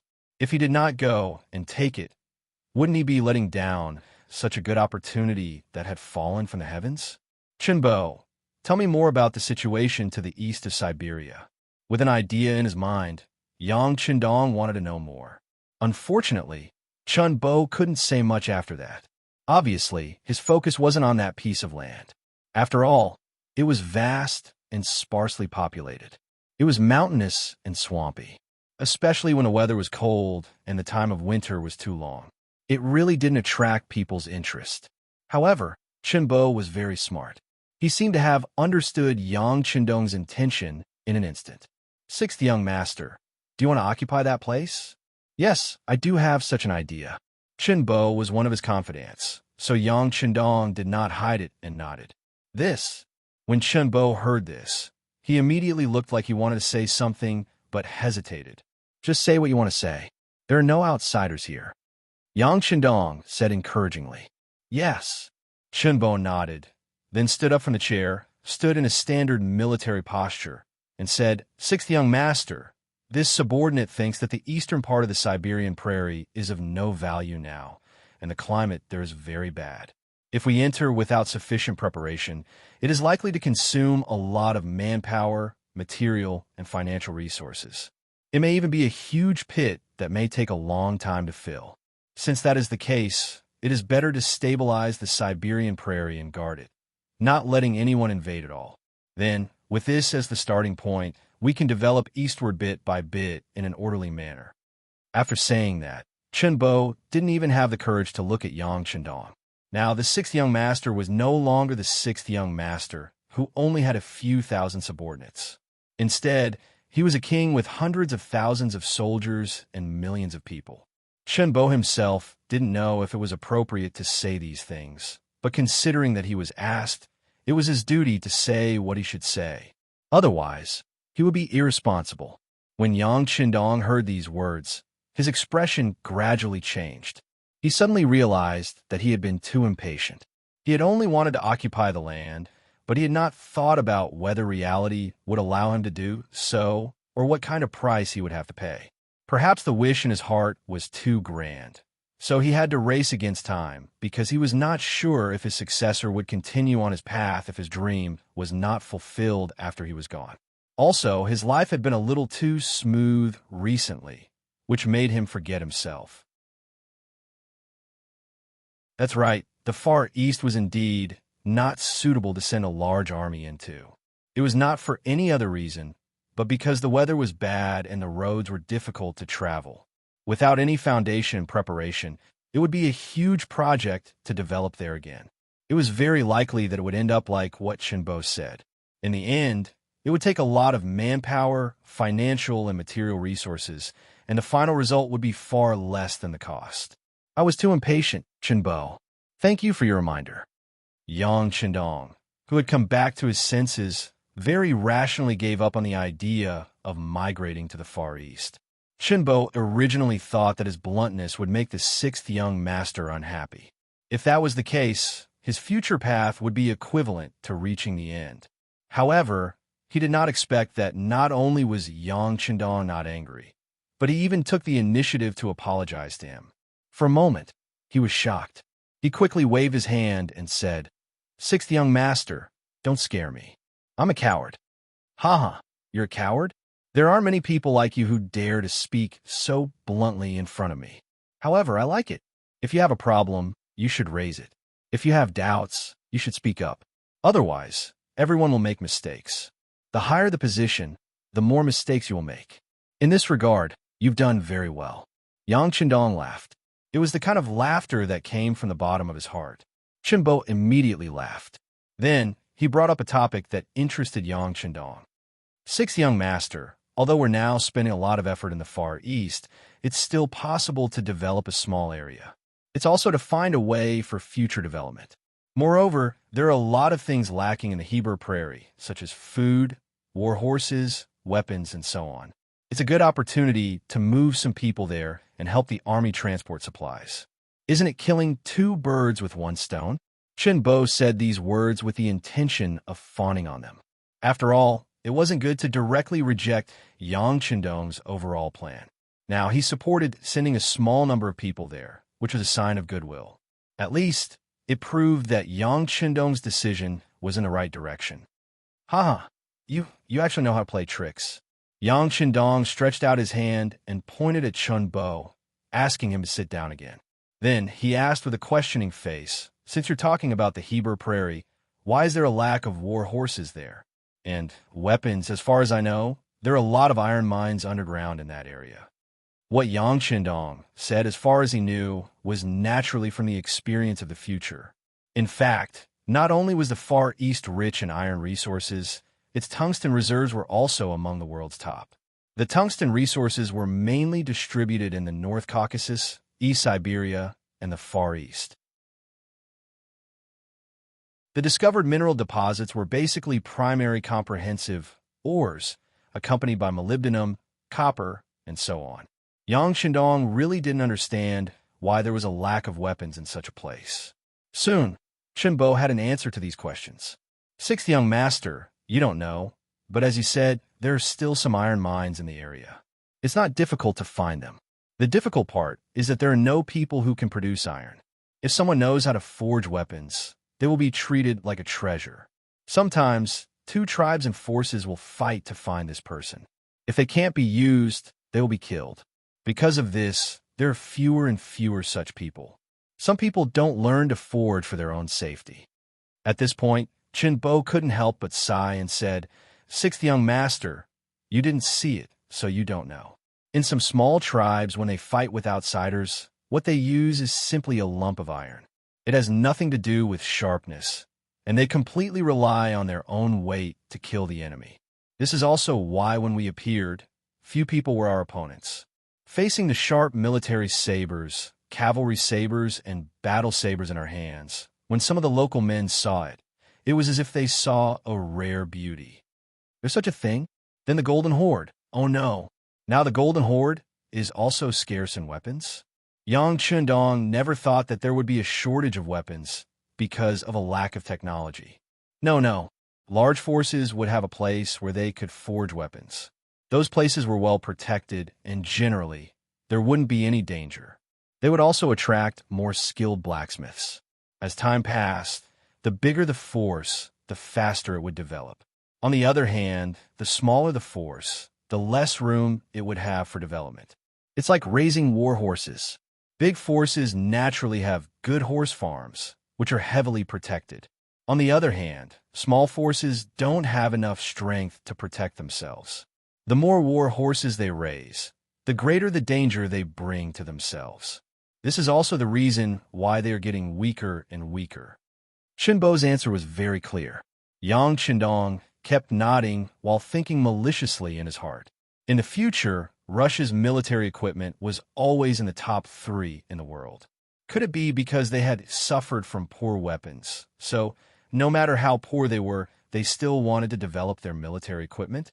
Having said that, through Chun Bo's introduction, Yang Shandong had a better understanding of the North, the Northwest, and the Northeast. He even had a general idea of how to develop there. If he wanted to develop there, he had to take it step by step. As people said, rice has to be eaten mouthful by mouthful. Yang Shandong was going to start with the army first. After all, without a strong military force to play a deterrent role, future development was just a fantasy. Chun Bo, you must have heard that the army has developed very quickly in the past 2 years. There are already 4 commanders in the army and the navy. Speaking of the army, Chun Bo was naturally envious. Yes, I heard about it from Commander. Well, how about it? Do you also want to be a commander and have a general rank? Yang Shandong looked at Chun Bo with a smile. I will obey the orders of the 6th young master. Chun Bo did not refuse, nor did he show too much desire. Instead, he stood up and asked himself with the appearance of a soldier. Okay, are you really going to listen to my orders? The smile on his face gradually disappeared, and Yang Shandong's expression became much more solemn. Yes, I promise to obey orders. Chun Bo continued to speak with his body straight. I appoint Chun Bo as the governor of the Far Eastern State, in charge of the local development and military affairs there. When I'm not there, you are the sky there, and you have the right to decide everything. Yang Shandong made a very sudden decision. It was a decision he had never thought of before, but now it was announced. After the order was given, Chun Bo instinctively answered yes. But then his eyes widened. 6th young master, is this me taking off my military uniform? Of course not. Yang Shandong shook his head and continued. The Far Eastern Army will be established under your leadership in the Far Eastern State, and you will be the commander with the rank of Major General. Hearing that he was still in the army, Chun Bo was greatly relieved. He was worried that he would walk out of the army, and, as long as he did not leave, he could discuss what kind of army to bring.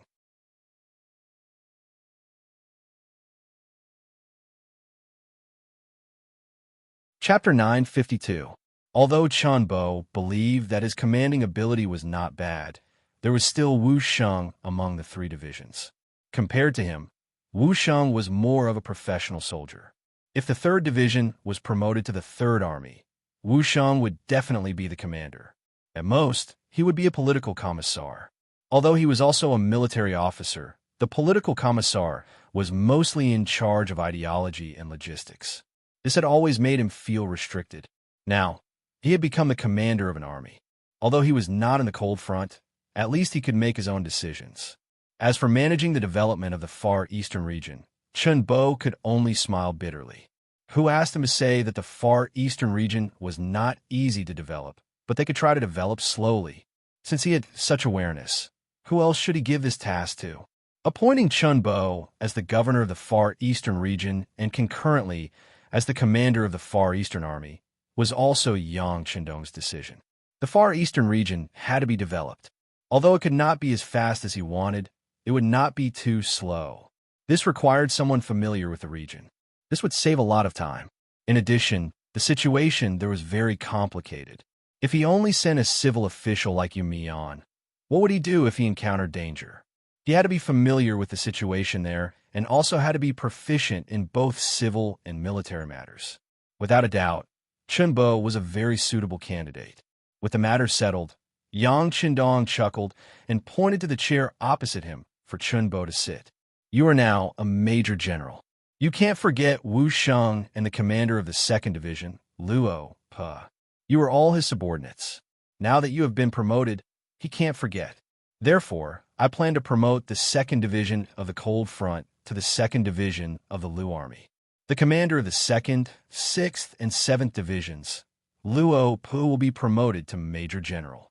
The 3rd Division will be promoted to the 3rd Division of the Lu Army, and the commander of the 3rd Division, Wu Sheng, will be promoted to Major General. Considering that he was still in the Siberian plains and was unable to recruit the superior soldiers of the Han Army, he would do it based on the current situation. He only needed 1 elite 3rd Division, 3 hybrid masters, and 1 female true master. What do you think? Of course, of course. Chenbo had no choice but to stand up and respond. He was already a major general, and there was no reason for him to stop others, not to mention that these two people were not inferior to him in terms of ability and experience. After a night of discussion, the three generals were decided. Chenbo returned with satisfaction. Yang Chendong, on the other hand, slept very late. He thought a lot about the problems in the Far East. According to his plan, the five-star army would have to fight with the Great Horde and even the Gyros. It would be a huge battle, and the transportation of supplies would become a huge problem. Without a strong backer, if he fought alone, he might not even be able to display a third of his usual strength. Thus, the establishment of the Far Eastern region was imperative. However, how to transport provisions and supplies from the first city to the Far East was still a huge problem. The closest ones were more than 1,000 miles away, and the farthest ones were more than 3,000 miles away. If they relied on people and horses to carry them, how long would it take to complete the transportation of provisions? As the saying goes, before the troops and horses move, the provisions must move first. If this problem was not solved, then no matter what, they could not expect to fight a big battle or win a battle there. All kinds of images flashed through his mind. If he had a train, then the distance of 1,000 to 3,000 miles would not be a problem. However, the problem was that although there were many things in the warehouse, there was still nothing like a train. Should he use a car? There were some in the warehouse, but the number was limited. If he couldn't make it himself, there would be problems with the warehouse's support. He didn't even understand the basic principles behind it. Once the car broke down, it would be a pile of scrap metal. If he could not make it, and he did not have a train, then what should he do? This problem was very difficult for Yang Chendong. When he heard Wan Xiaoyu's even breathing sound in the room, the word train suddenly appeared in Yang Chendong's mind. Yes, there is a train to transport. As if he had suddenly thought of something, Yang Chendong abruptly said, causing Wan Xiaoyu, who was already in deep sleep, to turn over on the bed. She seemed to be muttering something. Obviously, she was dreaming of something. Seeing that he did not disturb his wife's sleep, Yang Chendong smiled quietly, then took off his clothes and walked to the bed. Lying on the bed and hugging the sleeping Wan Xiaoyu, Yang Chendong was still thinking about the train tracks in his mind. If there was no Yang Chendong, history would not have the first wooden track until the second half of the 16th century. It was in the mines and quarries of the United Kingdom and Germany that were made of useful wood. The cars that walked on the track were pushed by people or animals. It wasn't until 1767 that the price of metal in England plummeted. There was an iron factory owner who saw piles of pig iron that couldn't be sold for money and occupied a lot of space. So he ordered people to cast long iron bars and lay them on the factory's road. He was prepared to sell them when the price of iron rose. However, people found that the vehicles that walked on the road covered with iron bars were not only labor-saving, but also stable. In this way, the train track was born before the train. Later, after continuous development, the iron bars were improved and made into groove-shaped rails. Later, the bottom of the rail was widened, forming an eye shape like Chinese characters. This shape of the track was stable and reliable and have been used to this day. In this life, because of the sudden appearance of Yang Chendong, the train track also appeared more than 200 years earlier. There is a train track in Xiqian City that was built according to Yang Chendong's idea, which was used to transport goods. It was only because later on Ryukyu Island began to build cement roads on a large area that the train track was stopped and unused. However, it turned out that the technology had matured. If a rail channel could be built from the first city to the Siberian prairie, wouldn't it be much easier to transport goods? One had to know that there was no shortage of iron ore in the Far East. As long as enough people were sent to mine, there would be enough skilled workers to build the tracks and lay them step by step from the Far East to the first city. At that time, some rail cars could be built on the tracks. It would be much more convenient and fast whether it was pulled by people or pushed by people. This was a bold idea, but also a feasible one. When there was no shortage of people and iron, Yang Chendong firmly believed that this matter could be done well. He even saw the railway line that stretched for thousands of miles saw a steady flow of goods moving back and forth, and saw the spectacular scene of the five-star army's flag being inserted in every corner of the world. Early the next morning, Yang Qindong arranged for Beta Persei to send a telegram to Qiqian City, asking for the people who had followed him to build the tracks and the mold machines that had been made before to be transported to the first city. He had great use for them. There was a strict order in the telegram that the relevant technical talents were not allowed to be intercepted in Qiqian City. Those who were named had to be released. Otherwise, once they were found out, they would be held accountable. This was a rather harsh telegram, and there was nothing they could do about it. After several years of development in Crimson City, there were indeed many talents. Their brains were active, and after reading the books that Yang Qindong gave them that could be called divine books, they relied on imitation to make a lot of things and were constantly studying the core technology. Usually, such people were also regarded as great talents by Qiqian City. If other provinces wanted such talents in the process of construction, they would not be able to do it no matter how hard they tried. But this time, in order to develop the Far Eastern region, Yang Qindong finally made up his mind to make good use of these talents. These talents could be compared to the sharp blades of thousands of soldiers and horses. Once the Far Eastern region was developed, with a vast land there, tens of millions of hectares of arable land could be cultivated. That could solve the problem of food and clothing for many people. Not only did he have to occupy such a place, but he also had to occupy it early so that he could benefit early. During the period before the new year, Yang Qindong was basically busy with this matter. Originally, he had to return to Qiqian City to accompany his wives and beloved daughter, Lele. During the new year, batches of materials and talents were also sent from Qiqian City to Origin City. After everything was prepared, Chun Bo personally went to the logistics division and selected an entire division from the division commander, Yang Si. The division consisted of 4 regiments of 8,000 people. In Yang Qindong's expectation, Chun Bo took about 500 relevant technical personnel and thousands of old farmers who had enough farming experience to embark on the journey to Siberia for the second time. Not long after Chun Bo left, at the beginning of the 3rd month of 1455 AD, Baiming's 400,000 troops set off in 2 directions. They gathered at Datong and Xian Mansion respectively, and then went straight to Wali Yeshin's troops. The situation in the grassland also became extremely tense at this moment. Yang Qindong had no choice but to stay in Origin City. He wanted to watch the 2 sides fight. It would be best if they could fight to a standstill. Only then could he leave Origin City and return to Qiqian City with peace of mind. With Yang Qindong staying behind, the new army and the 1st Cavalry Division were on standby. Origin City, including the newly built outer wall of Mabe City, was very peaceful.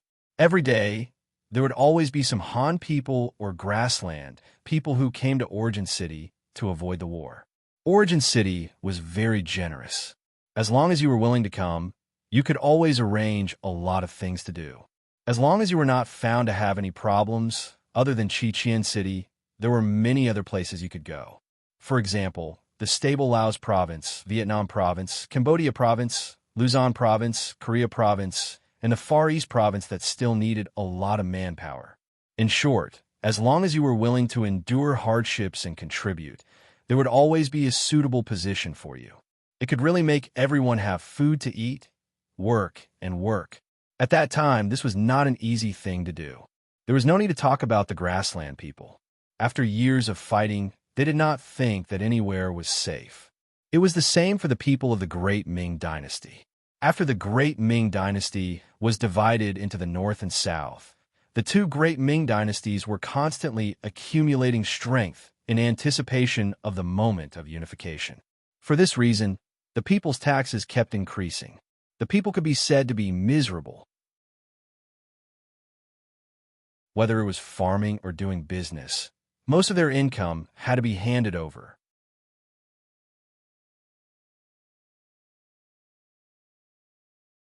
Chapter 953. Now that the flames of war were rising, more and more people would be requisitioned. The people who could not stand this pressure regarded the first city as a paradise. It was said that as long as one came here, as long as one was willing to do something, there would be enough food to eat. Just this point alone was enough to make countless commoners yearn for it. The scale of the first city was expanding day by day, and the population was increasing every day. Every once in a while, a group of people who had just passed the examination would be sent to various places to resettle. Everything seemed to be thriving. When the North and South Ming dynasty chose to fight against different opponents, Yang Xie entered a quiet and peaceful period. According to Yang Qindong's instructions, he had to take advantage of this peaceful period to vigorously develop himself and count and integrate more people. This was because once he wanted to go to war, he would occupy new territory, and he would need new troops and people to guard and develop. Therefore, the more people under his power, the better. He was not afraid of having too many people, especially the Han people and other foreign races who were loyal to the Han people. After a short period of peace, Beta Persei also took the opportunity to be lazy. On this day, he accompanied his woman, Kikij, to his mother-in-law's house for dinner. After Kikij followed Beta Persei back to Qiqian City, she had more opinions about the strength of the Heavenly Khan. She thought of the wide cement road, the tall buildings that were dozens of feet high, and the electric lights that were as bright as day. Since returning to the first city, she had been persuading her mother to leave with her and live in Qiqian City. Perhaps in order to better solve the worries of the senior cadres and generals, or perhaps in order to better control them. Any military leader above the regimental level or the local bureau level could apply to have their own courtyard and house in Qiqian City. Beta Persei, as the person in charge of Yang Qindong and a colonel, naturally had such qualifications. He had thought of bringing his mother-in-law to Qiqian City more than once, because the environment there was better, the security conditions, and even the medical conditions were the best. This matter could be said to hit it off with Qiqige. This time, the two of them also continued to persuade him. The main reason why Badama did not say anything was that her son, Batu, was still in the beginning city and had a post in the new army. She believed that this was her roots and was unwilling to leave. It was a little difficult to persuade her. The husband and wife took advantage of the fact that they had nothing to do today to continue their unfinished mission. Usually, Badama was always alone at home, so Beta Persei hired a nanny for his mother-in-law. She was Mongolian and only 17 years old. She was very agile. Later, she was given a Chinese name, Alian, and Badama liked her very much. Today's meal was also prepared by the nanny. It was almost time for dinner, but he still didn't see his son Tuesday. Badama's face had a trace of displeasure as he said, "Didn't I tell him yesterday? Why isn't he here yet? Is he making his brother-in-law wait for too long?" In Badama's heart, her son-in-law, Beta Persei, was an extraordinary existence. He was able to serve by the Khan's side and gain his deep trust. Just based on this, she would wake up smiling even in her sleep. For the sake of her son's future, as a mother, she should interact more with the two of them. This would definitely be beneficial for her son's growth. Beta Persei didn't care too much. She only had eyes for Qiqige. Batu and Badama were just loved by her. Afraid that his mother-in-law would be unhappy and affect her health, Beta Persei took the initiative to laugh and said, "Mother, don't worry too much. Batu is no longer a child. He's a battalion officer now. It's normal for him to be delayed because of military affairs." "What battalion?" "He was just promoted to battalion commander, most likely because of you." Qiqige, who was at the side, also spoke up. There was a hint of reproach in her tone. "Brother-in-law is such a busy person. How can it be so easy for him to come home? Why didn't you show up in time? Are you going to waste such a good opportunity?" It was said that girls tended to side with outsiders. Qiqige didn't necessarily mean that she didn't care about her brother after getting married. She just thought that such a good opportunity to get along with her brother-in-law would be wasted. It was too inappropriate. Ha! In the face of his beloved wife's words, Beta Persei just showed a silly smile. Badama didn't know how long she would have to wait and whether her son would come again. In order to avoid the awkwardness, she simply said, "The meal is ready. Let's eat first." "Then let's eat first." "Mother-in-law, please take a seat. Beta Persei immediately agreed. He didn't think that Batu didn't come back because he had a bad opinion of him. They used to have a very good relationship, and he had helped him a lot. It should be that he was delayed by something. The family of 3 sat together. Alian had already gone to the kitchen. She felt even more uncomfortable in such an occasion. Just as the meal was about to end, the outer door of the courtyard finally opened. There was the sound of footsteps. Batu had returned. As soon as she heard her son's footsteps, Batima's face immediately showed a happy expression. But before she could get up to greet him, Batu had already appeared, and he reeked of alcohol. "What's the matter? You came so late and drank so much wine." As soon as she saw her brother appear, and he reeked of alcohol, Chi-Chi-Gu complained and then ordered Alian to prepare a hangover soup immediately. Batu reeked of alcohol as he entered the room. Yang Air's indifferent expression finally changed. The smile on his face turned serious. "Battalion Commander Ba, you drank? Don't you need to be on duty today?" Batu, who was about to call him brother-in-law, was stunned. Then he was sweating profusely. "Sis, brother-in-law, I don't need to be on duty in the afternoon, but I have to go to the barracks at night to patrol. Since you have military affairs to do at night, why did you drink so much? Don't you know that Baiming is at war with the world of Wara? The beginning city seems to be safe, but the war is on the verge of breaking out. If that's the case, how can you lead the troops to the battlefield while reeking of alcohol?" Beta Persei's face had become completely serious, and he was even a little angry. He originally thought that Batu was a motivated young man. Even so, it was convenient to help such an ambitious young man within the scope of possible. But he didn't expect that Batu, who had only been a battalion commander for a few days, would be so drunk during the day. This was simply disappointing. As soon as Beta Persei's face fell, Batima and Chi-Chi-Gu didn't dare to speak. The little nanny, Alian, stood nervously at the side, not knowing whether to leave or not. The atmosphere in the room became very quiet and awkward. After a while, Chi-Chi-Gu finally couldn't help but say, "Second brother, he just drank some wine. It's not a big deal. It's not a big deal if there's no war, but once there's a sudden war, do you think Batu will be better? He's now a battalion commander in Suhi's Tatar division. Do you know that the Tatar division's military regulations and combat power are second only to the 1st Cavalry Division? If Batu goes to the battlefield like this, what do you think will happen to him?" Beta Persei suppressed his anger and said to his wife reasonably, "What do you mean?" Chi-Chi-Gu naturally didn't understand this. If he violates the military law, he will be punished by the military law. It's even possible that he will be beheaded. Do you understand? Beta Persei said in a tone of disappointment.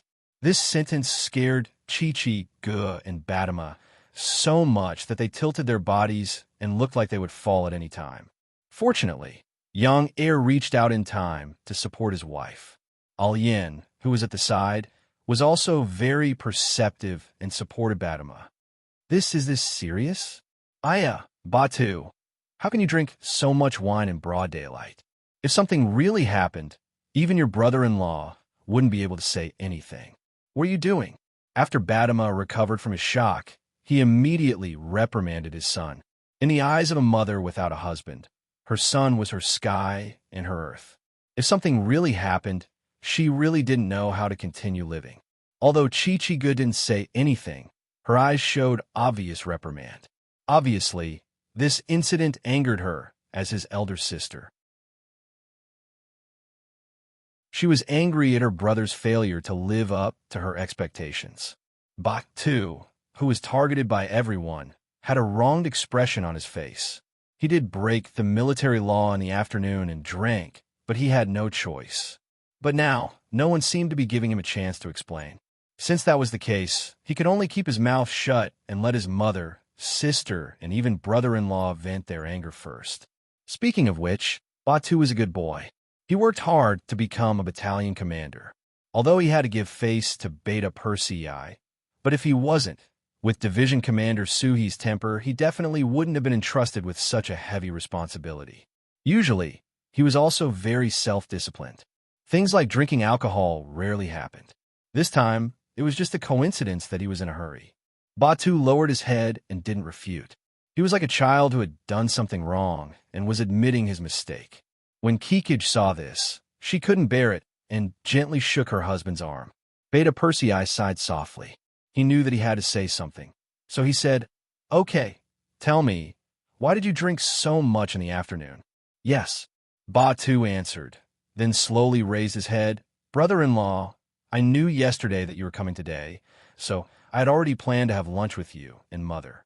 But I suddenly received an invitation in the morning, so I didn't come back in time." "Invitation? Who is it?" Beta Persei had been by Yang Chundong's side for so long.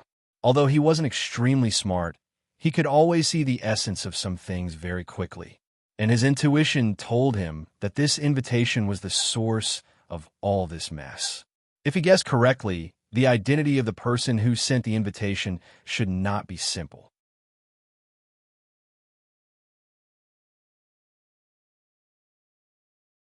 Chapter 954. In front of Second Yang, Batu naturally told him everything he knew. He immediately said, "It's Sixth Commander Yang. He's marrying Xiaofang today and has invited all of us regiments and battalions to congratulate him. Who would dare to refuse such a request?" Yang Lu's ha-ha. "Batu, I didn't expect you to not tell the truth in front of me. Do you really think your wings have hardened?"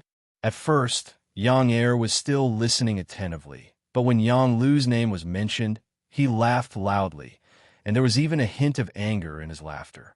"Brother-in-law, why would I lie to you? It's true." It was Batu's turn to be puzzled. He didn't know what he had said wrong or what nonsense he had said. "You still dare to say it's true? You just said that Sixth Brother Yang is marrying Xiaofang, but you don't know that I just attended his wedding banquet a week ago. Why is there another wedding banquet so soon? Tell me, if you're not lying, then what is it?" This time, Beta Persei had completely restrained his smile and changed his attitude into an angry one. "It's true. There was a wedding banquet a week ago, but this time he is marrying a new concubine. This is his 12th concubine." The aggrieved Batu continued to explain. He also attended the wedding banquet a week ago, but because of his identity, he couldn't sit at the same table as Beta Persei. This answer surprised Beta Persei. "It's actually the 12th concubine." Although the young master didn't object to the high-ranking officials marrying concubines and even said that it was for the Great Han Dynasty, it wasn't good to marry so many at once. As a servant of the Yang family, the young master only had 7 wives, but Batu had married 12 concubines. What would the young master think if he knew? Although Yang Chundong wouldn't say anything about such a thing, he still had to consider his feelings. Yang Lu was getting more and more out of hand. Thinking of this, Beta Persei lost interest in eating and stood up. "Batu, brother-in-law has wronged you. Don't take it to heart. This is all for your own good. But you have to remember that drinking during the day is always wrong. Do you understand?" "Yes, brother-in-law, I was wrong." Batu did not dare to blame Beta Persei. He could still tell if Beta Persei was doing this for his own good. Beta Persei made his attitude clear. This was the first time he had taken the initiative to stand up for Batu's day. "Well, if there's such a thing in the future, you can go, but don't drink too much. Just be polite. If someone forces you on such a matter, you don't have to give them face. If someone tries to make trouble for you, you can come to me directly. I'll go and reason with them." Batu was so touched that he nodded repeatedly. "Brother-in-law, don't worry. This won't happen again. Yes, since you're back, spend some time with your mother and sister. You can go out for a while." Beta Persei gave Batama and Kikij an apologetic look. Now, that such a thing had happened to Yang Lu, as the leader of the family, he had to take care of it. Beta Persei strode away. Alyin hurriedly went down to prepare the hangover soup. Batama and Kikij were also busy helping Batu take off his coat to let him have a good rest. After all, it was no small matter to provoke Beta Persei's anger. In a courtyard in the first city, there was nothing hanging outside the door. This was because the servant, Yang Lu, did not know what to write. After all, he was the 6th in the family and had been given the surname Yang. However, the young master's surname was Yang, and he was also the 6th in the family. This made him have too many taboos. However, With Yang Lu's status as a servant of the Yang family and his position as the head of the logistics division, even if the place he lived in was very shabby, it was still as crowded as a marketplace. When Beta Persei came here with 4 guards, he saw a long line outside the courtyard. Many of them were carrying things in their hands, and it was obvious that they were there to give gifts. It seemed to be a matter of course for an official to receive gifts. It was also the best way to connect the relationship between the two parties. If you don't have a good relationship with your subordinates, everyone will make things difficult for you. Then, your orders will probably go out of the building. Such an official would not be awe-inspiring enough. However, there should be a limit to receiving gifts. It was really a bit too much to be so blatant. Looking at this scene, Beta Persei was furious and strode to the entrance of the courtyard with a long face. Yang Er's sudden appearance and the fact that he only brought 4 plain-clothed guards with him didn't attract much attention at first. Those who were able to come here were either rich or respectable. There were even quite a few people who had quite a bit of power in their hands. Usually, when they took action, they would bring more than 10 subordinates with them. If they only brought 4 subordinates, it could only be considered ordinary. However, as soon as Beta Persei appeared, he did not intend to line up. Instead, he walked straight past many people, which caused some people to be dissatisfied. Some people with a bad temper shouted on the spot, "Hey, who is that? Doesn't he know the rules? Why is he cutting the line? Who said he isn't? Does he think he's a piece of material? Don't you know what kind of place this is? It's not a place where you can behave atrociously. Stop him and see who this kid is. Stop him, stop him." The queue was in a mess for a while. Each of them charged at Beta Persei as if this person was their common enemy. Suddenly, chaos broke out. The 4 guards who followed him were all on alert with their hands on their backs. It looked like if the situation was out of control, they would either pull out a gun or a sword. Beta Persei did not take any of this seriously. Instead, his face was cold as he stared at those people. The murderous aura on his body naturally spread out, causing those who wanted to come forward to reason with him to stop in their tracks. They were not stupid. They could feel that this tall person was not easy to get along with. If anyone went up first, they would probably be dealt with. Oomph. A bunch of cowards. Beta Persei sneered mockingly when he saw that those people were frightened by his glare. This sneer provoked a lot of people. At that moment, a few people who thought they had some skills finally could not stand it anymore. They walked out of the queue and headed towards Beta Persei.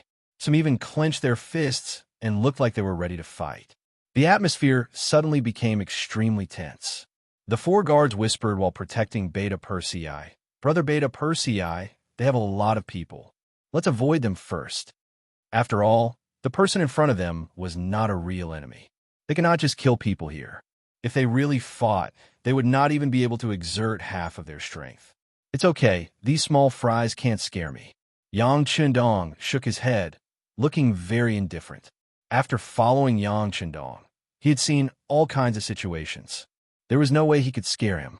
Beta Persei did not retreat, and the others also surrounded him. A chaotic battle was about to start at any time. At this moment, the gate of the courtyard suddenly opened, and a person dressed as a butler walked out. As soon as he heard that someone was making trouble outside, he was very surprised. Who in this beginning city had the guts to make trouble in front of 6th Master Yang's house? Did they not want to live anymore? He wanted to see who this person was. Did he really have 3 heads and 6 arms? Just as he casually took a look, his originally contemptuous gaze suddenly froze. As 6th Master Yang's butler and one of his most trusted people, he had seen a lot of the world. For someone like Beta Persei, the people below him did not have many opportunities to see him, but he did not know how many times he had seen him. When he saw that the person who came was Beta Persei, he was so scared that he broke out in a cold sweat. Then he shouted, "What are you doing? What are you all doing?" The sudden appearance of 6th Master Yang's butler and his loud shout immediately attracted everyone's attention. Then, many people rushed over and reported their names one by one, looking like they wanted to leave a good impression on the other party. "Butler Yang, I'm Song 7. I want to give you a gift a while ago." "Steward Yang, I'm D Hai. We've been drinking together a while ago. You even said that I would cause trouble. Butler Yang. A series of greetings and flattering voices rang out, but Steward Yang ignored all of them and went straight to where Yang Air was. Everyone also made way for him. At this moment, Beta Persei naturally saw Butler Yang and could not help but reprimand him even more angrily. Yang Ying, is this how you look after your master's house? People are lining up to the street to give gifts. Aren't you afraid that it will affect your master and that someone will impeach him? He directly called Butler Yang's name and angrily condemned him, giving the other onlookers a fright. They thought to themselves, who is this? With Butler Yang's temper, he will definitely not let this person off. Thinking about it, Butler Yang might not be much, but he was backed by 6th Master Yang. That was an extremely powerful person, someone who could be seen at any time and someone who was loyal and courageous.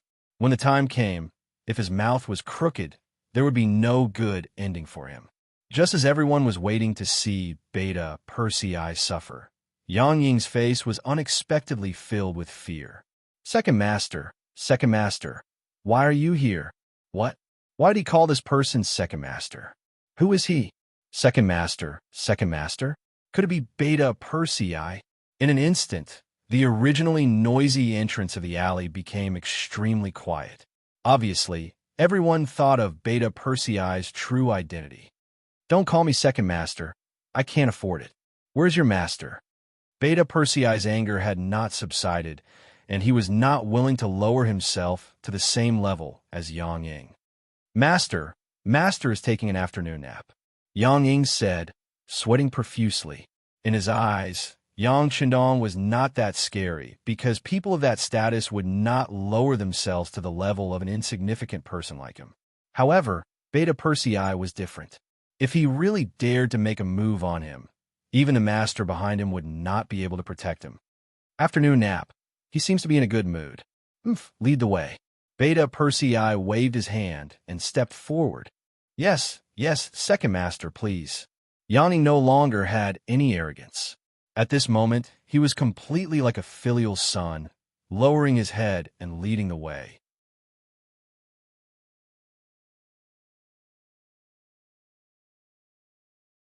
Chapter 955. Beta Persei followed Yang Ying into the courtyard, and the people queuing outside the door quickly dispersed. Just now, they were criticizing Beta Persei. What if he took issue with them? If they stayed here at this time, wouldn't they be taking the initiative to tell him their identity? No one would do such a stupid thing. After Beta Persei entered the courtyard, he did not wait for Yang Ying to announce his arrival. Instead, he went to the main room and lifted Yang Lu, who was still asleep, out of bed. Yang Lu, who had been preparing to have a good night's sleep, was furious when he was disturbed. He wanted to get angry, but when he saw that it was Beta Persei, his anger quickly disappeared, and he said timidly, Second brother, why are you here? When people lived in this world, there would usually be a few people who were afraid of them. There were 3 people that Yang Lu was afraid of. Yang Chendong was naturally the first to bear the brunt, followed by Tiger's Mane, and then Beta Persei. Now that Beta Persei had appeared, it was no wonder that he became so obedient. I'm here to congratulate you. The anger on Beta Persei's face had disappeared and was replaced by a smile. Yang Lu did not see that this was the calm before the storm. He really thought that Beta Persei was here to congratulate him on marrying the 12th concubine. He immediately laughed and said, Second brother, how can I trouble you with such a small matter? Marrying a family is a small matter? Then tell me, what is a big matter? Beta Persei was still not angry and still had a smile on his face. Yang Lu's face showed an awkward smile. I'm just afraid that Second brother will scold me. I'm talking about you. The smile on Beta Persei's face began to fade.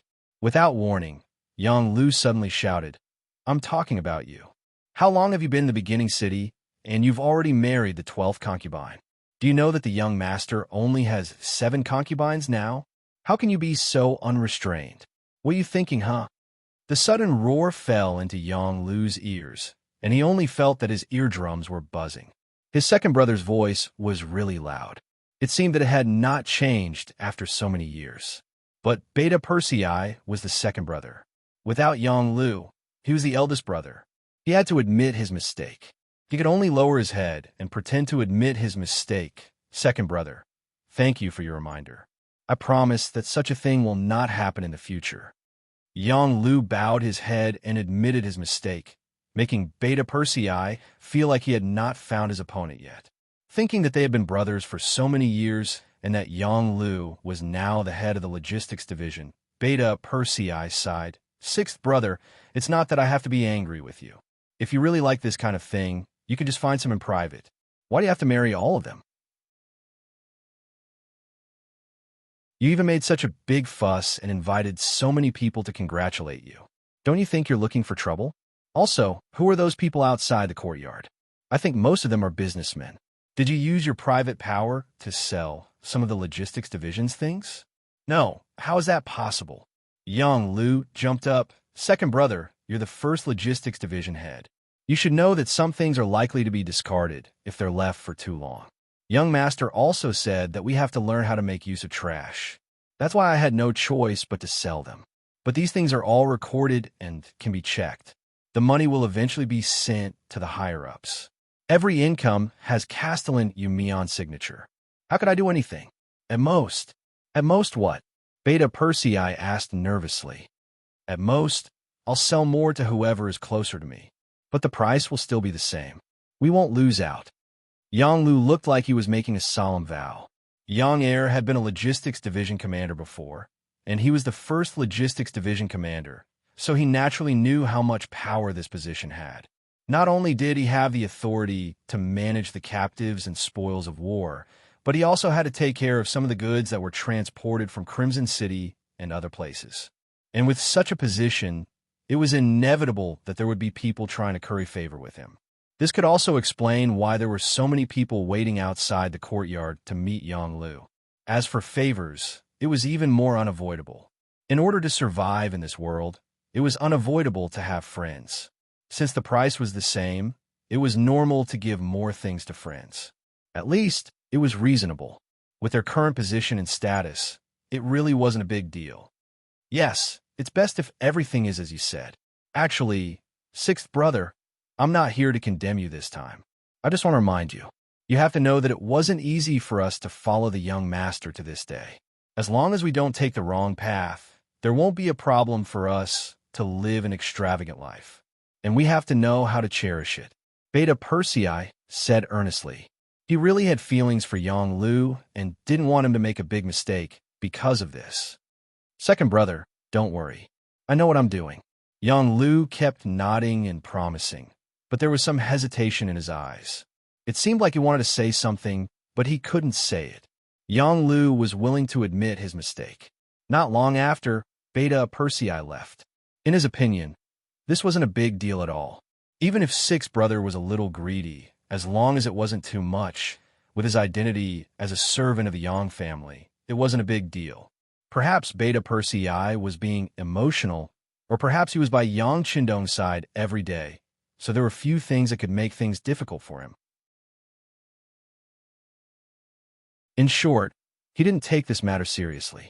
However, just 3 days later, another batch of military supplies from Liaodu arrived in the first city, and there was a middle-aged man in civilian clothes escorting them.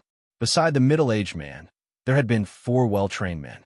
If one looked carefully, they would find that their footsteps were uniform, and their movements were full of the aura of a soldier. In fact, they were indeed soldiers, but they didn't belong to the Cold Front series. Instead, they belonged to the Action Bureau of the Anti-Corruption Department. The middle-aged man, who was protected by the 4 of them, had a great background. His surname was Wu Wei. Wu Wei's name was naturally not famous in the First City, but if it was mentioned in Crimson City, there would be very few people who didn't know about it. This was because Wu Wei was the deputy chief of the Anti-Corruption Department and also the director of the Action Bureau of the Anti-Corruption Department. He was one of the right-hand men of Minister Wu Qian. It was obviously not an ordinary case that alarmed Wu Wei, the deputy chief, to come to the First City. In other words, An ordinary case wouldn't alarm someone like him. In fact, he came here for Yang Lu's matter. The Anti-Corruption Department of Crimson City and the Supervision Department had already received many letters of complaint from the Anti-Corruption Branch and the Supervision Department. The target was Yang Lu alone. The content of the report involved all aspects, such as money problems, abuse of power, and even the matter of him marrying an underage girl as a concubine. Considering Yang Lu's special background and status, the departments in charge of supervision in the first city naturally didn't dare to casually deal with him. They only reported the matter to the city lord, Yu Mian, who had the duty of supervising them. Yu Mian was also a smart person.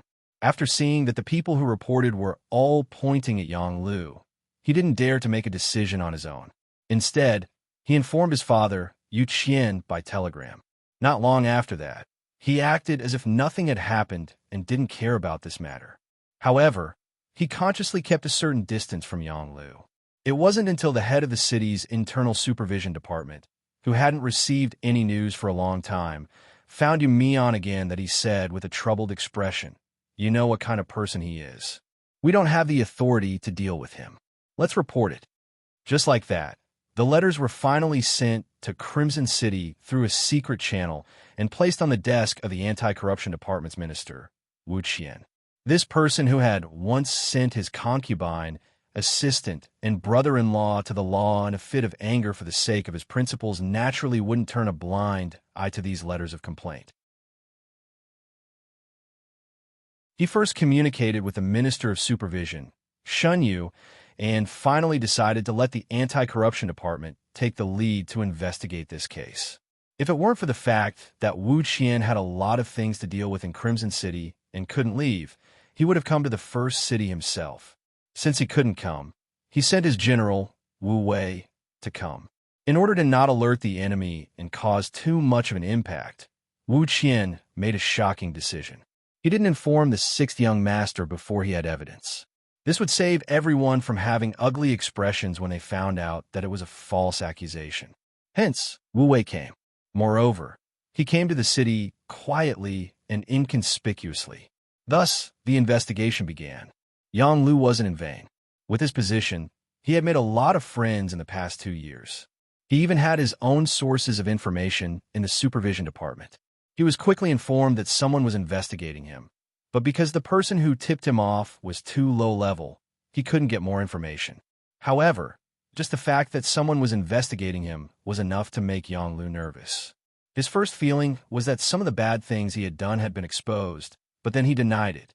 Logically speaking, if that was the case, they could have detained him first and then investigated him. Wouldn't that be much more convenient? Once some people saw that he had lost power, there would probably be many people who would kick him when he was down. However, it didn't do that. Did this mean that the other party was only suspicious and was investigating in private? If that was the case, it was very likely that the young master didn't know about it. Otherwise, the young master could take away all the power in his hands with just a word.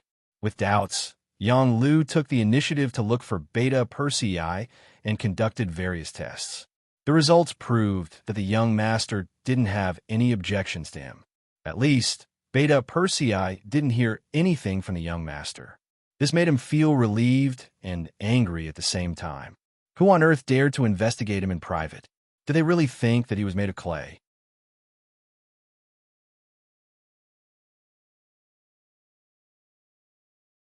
Chapter 956. In his courtyard, Yang Lu no longer hid the anger on his face and said angrily, "Someone come here." "Master, what are your orders?" The butler, Yang Xing, appeared in time. "Send out some capable men to scare the other party." Yang Lu did not say it clearly, but Yang Xing understood. As Yang Lu's most trusted subordinate, Yang Xing was in charge of many things related to him. When he found out that someone was investigating his master, he proposed to teach the person a lesson. However, he held back because he did not know the person's background. Now that he was sure that it was not the sixth young master who was investigating him, Yang Lu did not want to hold back anymore. Yang Xing could not hold it in anymore. "Master, please wait for the good news." "I'll do it now." Wu Wei seemed to be a reckless man, but he was actually very careful when doing things. He knew what kind of movement this investigation would cause and what kind of influence it would bring if the news was leaked. Therefore, after entering the beginning city, he rented a small courtyard in a private house and worked independently. Other than the necessary documents and people, he never met other guests in private. Even the people in the same department did not know where he was. At the beginning of the first year, all of his actions were secret. Only some smart people found out about the existence of such an investigation through some things. However, as time passed, after more than 20 days since he arrived in the beginning city, his residence was finally found out. The news was provided by 4 members of the Action Bureau from the Anti-Corruption Department. They said that they found someone wandering around during the day, and they were afraid that the location had been exposed. At this moment, Wu Wei had obtained a lot of evidence about Yang Lu's crimes. Initially, he thought that he should report to the 6th young master after gathering all the information. After all, they had secretly investigated the 6th young master's servant for such a long time. It was time for them to fight for the initiative. Wu Wei didn't expect that someone would come knocking on his door so soon. Looking at the slightly late sky, Wu Wei made a decision. He would do a surprise attack tonight and gather all the main problems. Tomorrow morning, he would send an invitation to pay a visit to the 6th young master. That night, the coal lamp in Wu Wei's room did not go off. In the middle of the night, a blood-stained dagger suddenly flew into Wu Wei's room and nailed itself on his desk. The commotion attracted the attention of the other 4 members who were also awake. 2 of them stood guard beside Wu Wei, and the other 2 rushed out to look for the murderer. In the room, Wu Wei looked at the sharp dagger that was about a foot away from him. His expression became complicated. "Chief, are you all right?" The 2 operatives from Crimson City were extremely nervous.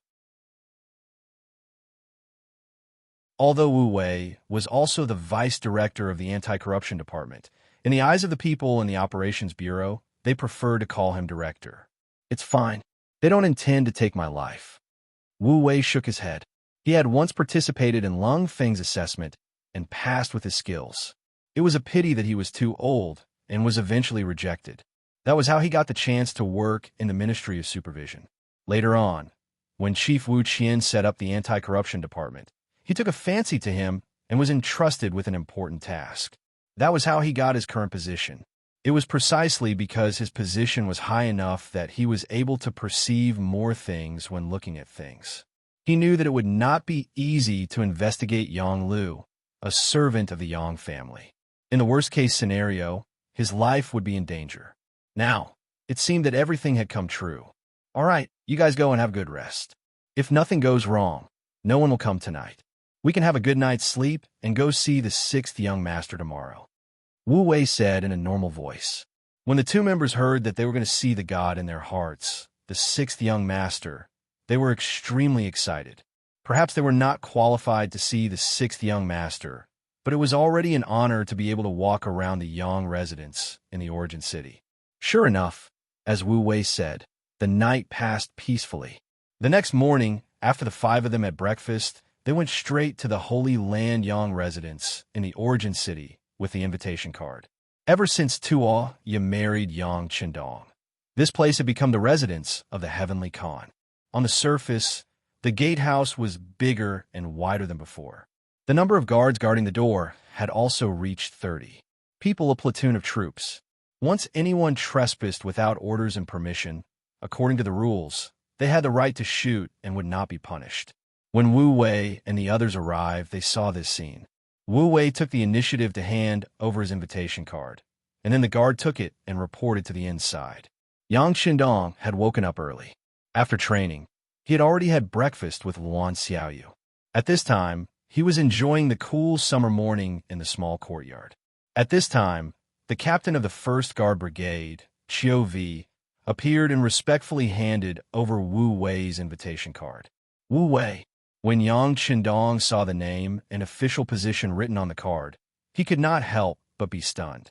Luan Xiaoyu, who was peeling oranges for Yang Qindong, had a puzzled look on her face. "Who? Is it Wu Wei, the vice minister of the Anti-Corruption Department and the director of the Action Bureau? Why did Big Brother summon him?" Compared to Yang Qindong, Wan Xiaoyu was obviously more familiar with some of the high-level figures in Crimson City. Hearing that she reported the position based on a person's name, Yang Shandong said with a wry smile, "I didn't summon him. I'm afraid he has other important matters to attend to. In that case, please."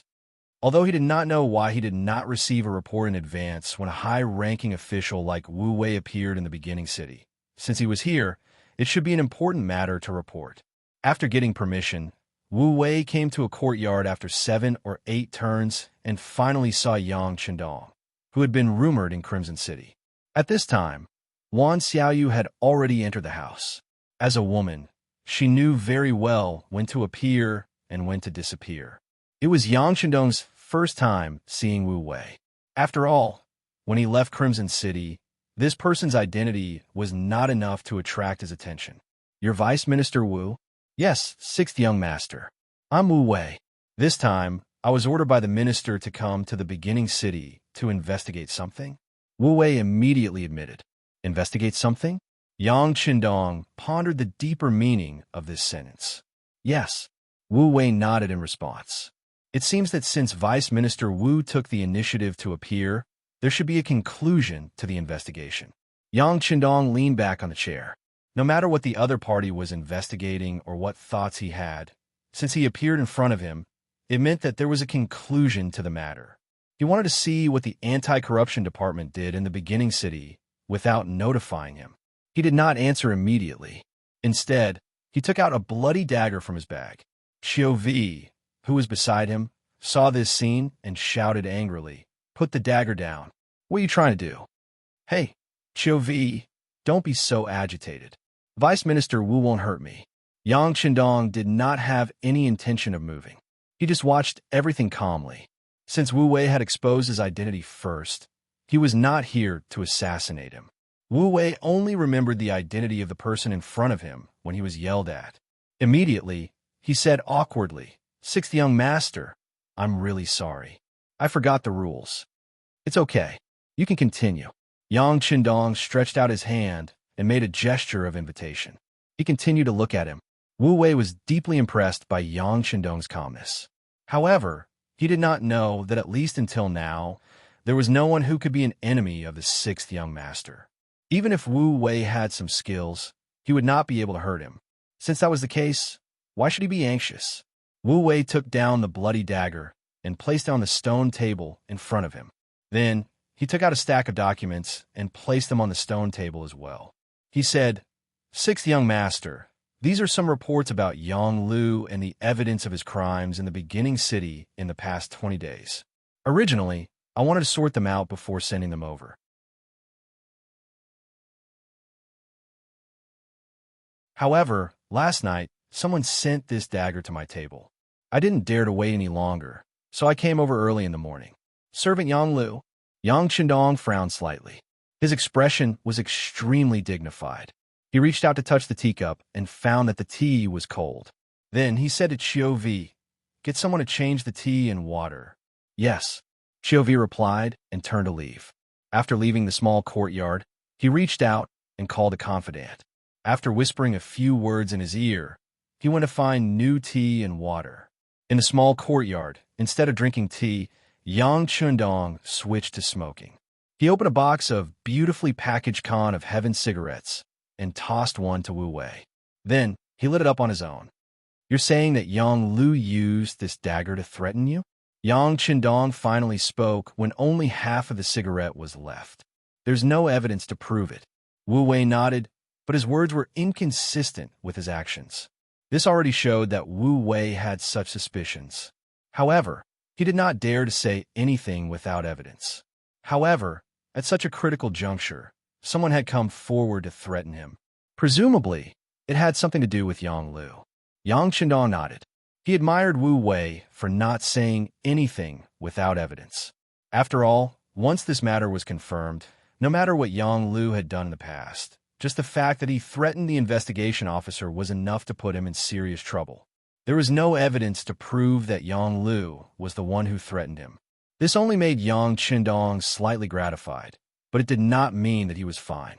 The people from the anti-corruption department had been in the first city for more than 20 days, and they were only the vice chief. It was obviously impossible for them to make such a big scene without any evidence. Especially now that they appeared in front of him, it should be said that they had evidence. If that was the case, Yang Lu's crime would not be too small.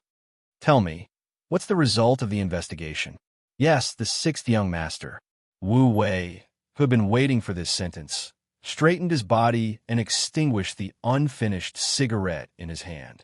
He sat upright and began to report one by one. The cause of this matter is that the anti-corruption branch of the First City's Supervision Department received a letter reporting Division Commander Yang. Considering his special identity, the letter was finally transferred to the headquarters in Crimson City. After the final investigation, it was found that during Division Commander Yang's time in the Logistics Department, he used his power to embezzle about 150,000 taels of silver in the form of kickbacks and dividends. In terms of his lifestyle, among the 12 concubines, 2 of them are under the age of 16. According to the rules set by the sixth young master, they're all underage. I believe Division Commander Yang is aware of this. Then, there's an additional violation of the law.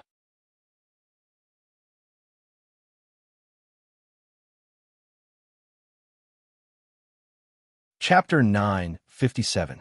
Not to mention the process of the report, just the final result of the embezzlement amounted to 150,000 taels of silver. Yang Qindong's frown deepened. He had once said that he would support the officials with a high salary. If one wanted to make money, then don't be an official. If one wanted to be an official, then don't think about making money. Otherwise, once the embezzlement reached 10,000 taels of silver, he would be beheaded without mercy. Looking at it this way, Yang Lu had already been beheaded 15 times. This made him feel disappointed and gave him a headache. As for the matter of marrying 12 concubines, there were girls who were not even 16 years old. It could only be regarded as a matter of style. In that era, it was relatively not worth mentioning. Yang Lu's residence. Beta Persei's sudden rush startled Yang Lu, who had just woken up. He instinctively thought that his threatening actions last night had been exposed. He knew very well that threatening an officer was a serious crime. No matter how scared he was, Yang Lu still pretended to be magnanimous and smiled. Second brother, why are you here so early? Have you had breakfast? Let's go together. Eat? You still know how to eat at this time? Don't you know what you've done? Beta Persei snatched the chopsticks from Yang Lu's hand and shouted angrily.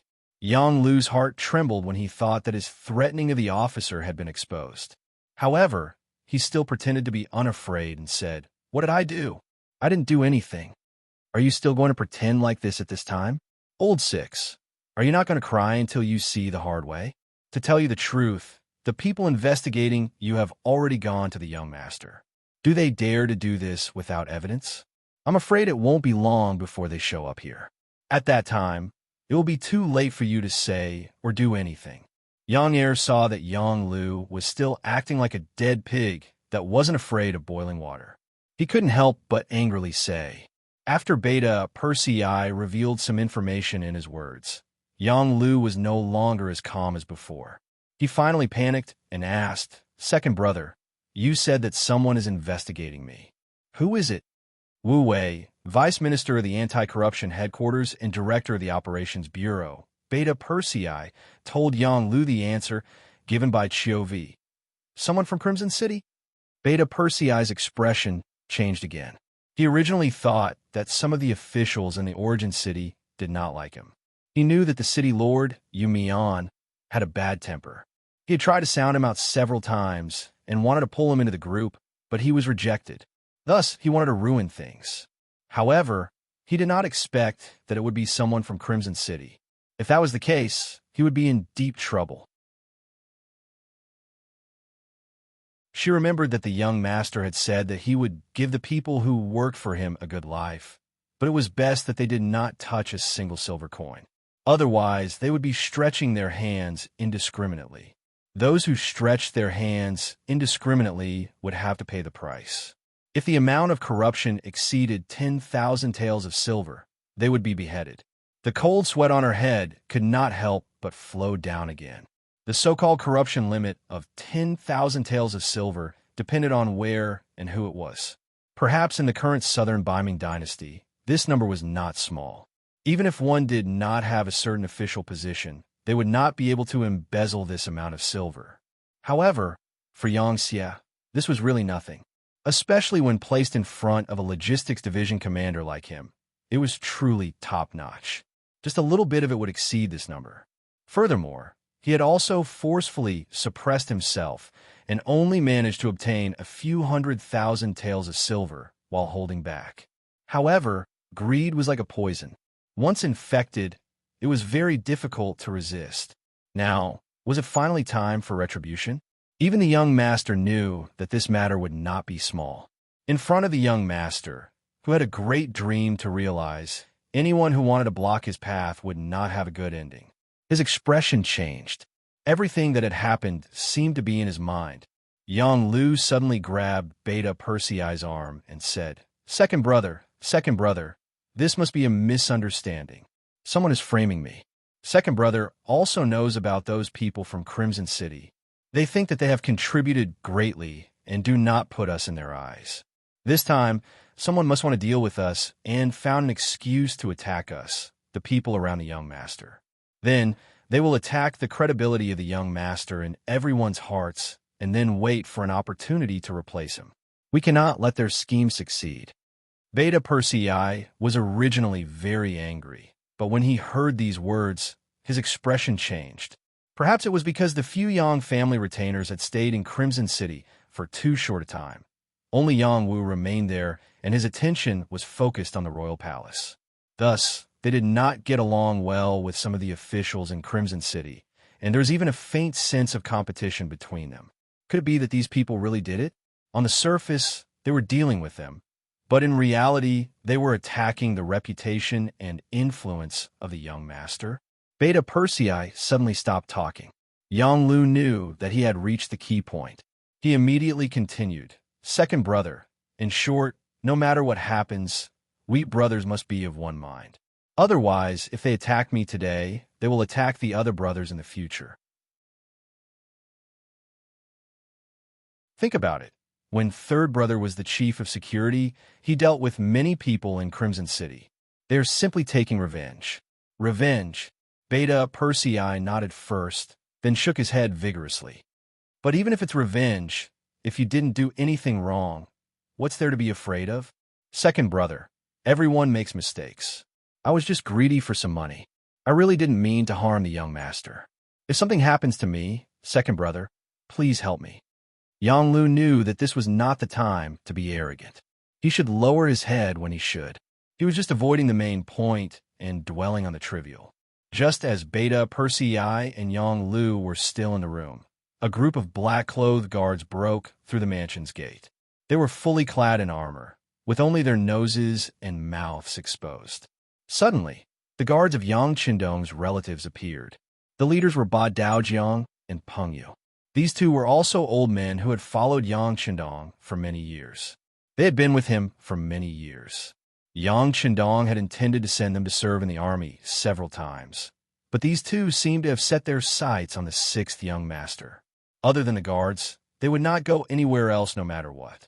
Therefore, each of them only had the rank of major, but because of this, they were more trusted by Yang Qindong. Many important things would be done by them. The two of them came here this time under orders to bring Yang Lu back.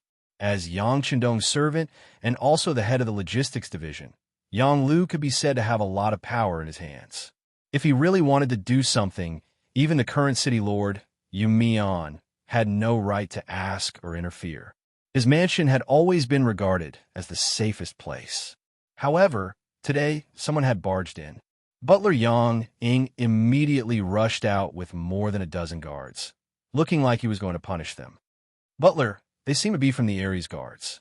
A guard who was about to rush forward saw the identity of the intruder and immediately stopped in his tracks. When the other guards heard this, they carefully identified the intruder and came to the same conclusion, so they all stood still. That's right, sixth brother Yang usually treated them well, but if they were to become enemies with the battle god because of this, they would never do that.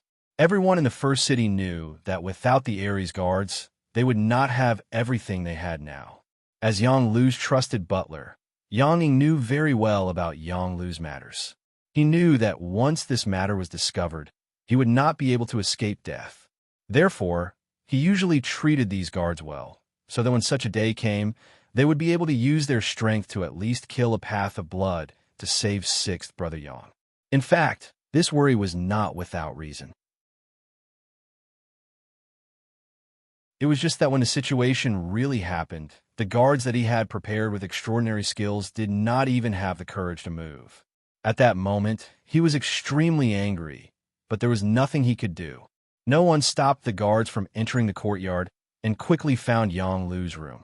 When they saw that Beta Persei was also in the room, Ba Daojiang and Peng Yu looked at each other and took 2 steps forward together. Second brother, sixth brother, the young master invites you in. Please don't make things difficult for us guards. As Yang Qindong's personal guards, they naturally respected the Yang family servants. Usually, if someone wanted to harm them, they would not let them pass. But now, the order was personally given by the 6th young master, so everything was different. Second brother. Seeing that the young master's personal guards had appeared, Yang Lu's eyes revealed a hint of longing and pleading as he looked at Beta Persei. Faced with Yang Lu's pleading eyes, Beta Persei gently shook his head. He would not disobey the young master's orders no matter what. He took the initiative to step aside and said with red eyes, "Sixth brother, don't worry. Second brother will plead for you. When the time comes, just say whatever you want to say. Don't hide anything. You know the young master. He hates it when people lie to him." Second brother. Yang Lu knelt on the ground. He was afraid that he would not be able to come back this time. Before he fell into the young master's hands, as long as Beta Persei gave the order to let him escape, the personal guards would not stop him. This might be his only chance. Okay, don't beg me. Reflect on yourself and perform well. Take him away. Beta Persei turned his head to the side. He would not stop the personal guards from taking action. He did not have the authority and courage to do so. Sorry for offending sixth brother. Ba Daojiang and Peng Yu stepped forward and supported Yang Lu, who could not stand up due to fear, on his left and right. Then they turned around and left. Soon, the housekeeper, Yang Ying, rushed into the room. Second brother, you must save our master. I know. Yang Er nodded with sorrow in his eyes. Although Yang Lu hadn't admitted to some things, he could already see that his brother had caused quite a lot of trouble this time. If they didn't try their best to plead for leniency, it would really be difficult for them to get through this ordeal.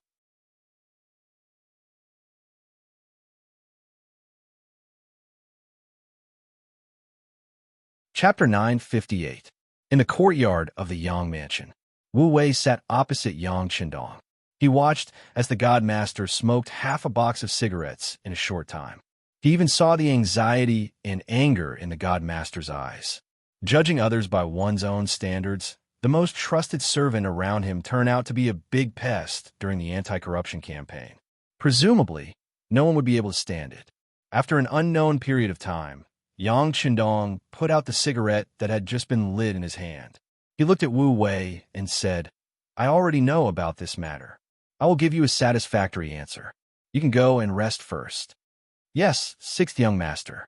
Wu Wei was a very bold person, but sometimes he was also very rash. Otherwise, he would not have been appointed and reinstated by Wu Qian. But no matter how bold or rash he was, he still had to look at who he was facing. Yang Qindong did not intend to suppress this matter. Instead, he decided to deal with it. This already satisfied Wu Wei. Wu Wei finally left, leaving Yang Qindong sitting alone at the stone table. He did not get up for a long time until Wan Xiaoyu appeared and handed him a cup of hot tea with a concerned expression.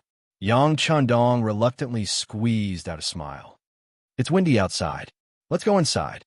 Luan Xiaoyu accompanied Yang Qindong to the room in the inner courtyard, leaving his slightly lonely back. Yang Lu had been captured and locked up in a very secret place. Perhaps it was because of his special identity, but even Yang Er did not know where he was locked up. It was the captain of the second guard team, Dao Xiao, who was in charge of looking after him. He had received orders that unless Yang Chendong personally gave the order, no one was allowed to see him, let alone have any contact with him. Beta Persei knew that things were going to be bad. He immediately went to find Tiger's mane. He knew that the person closest to his servants was their tiger head.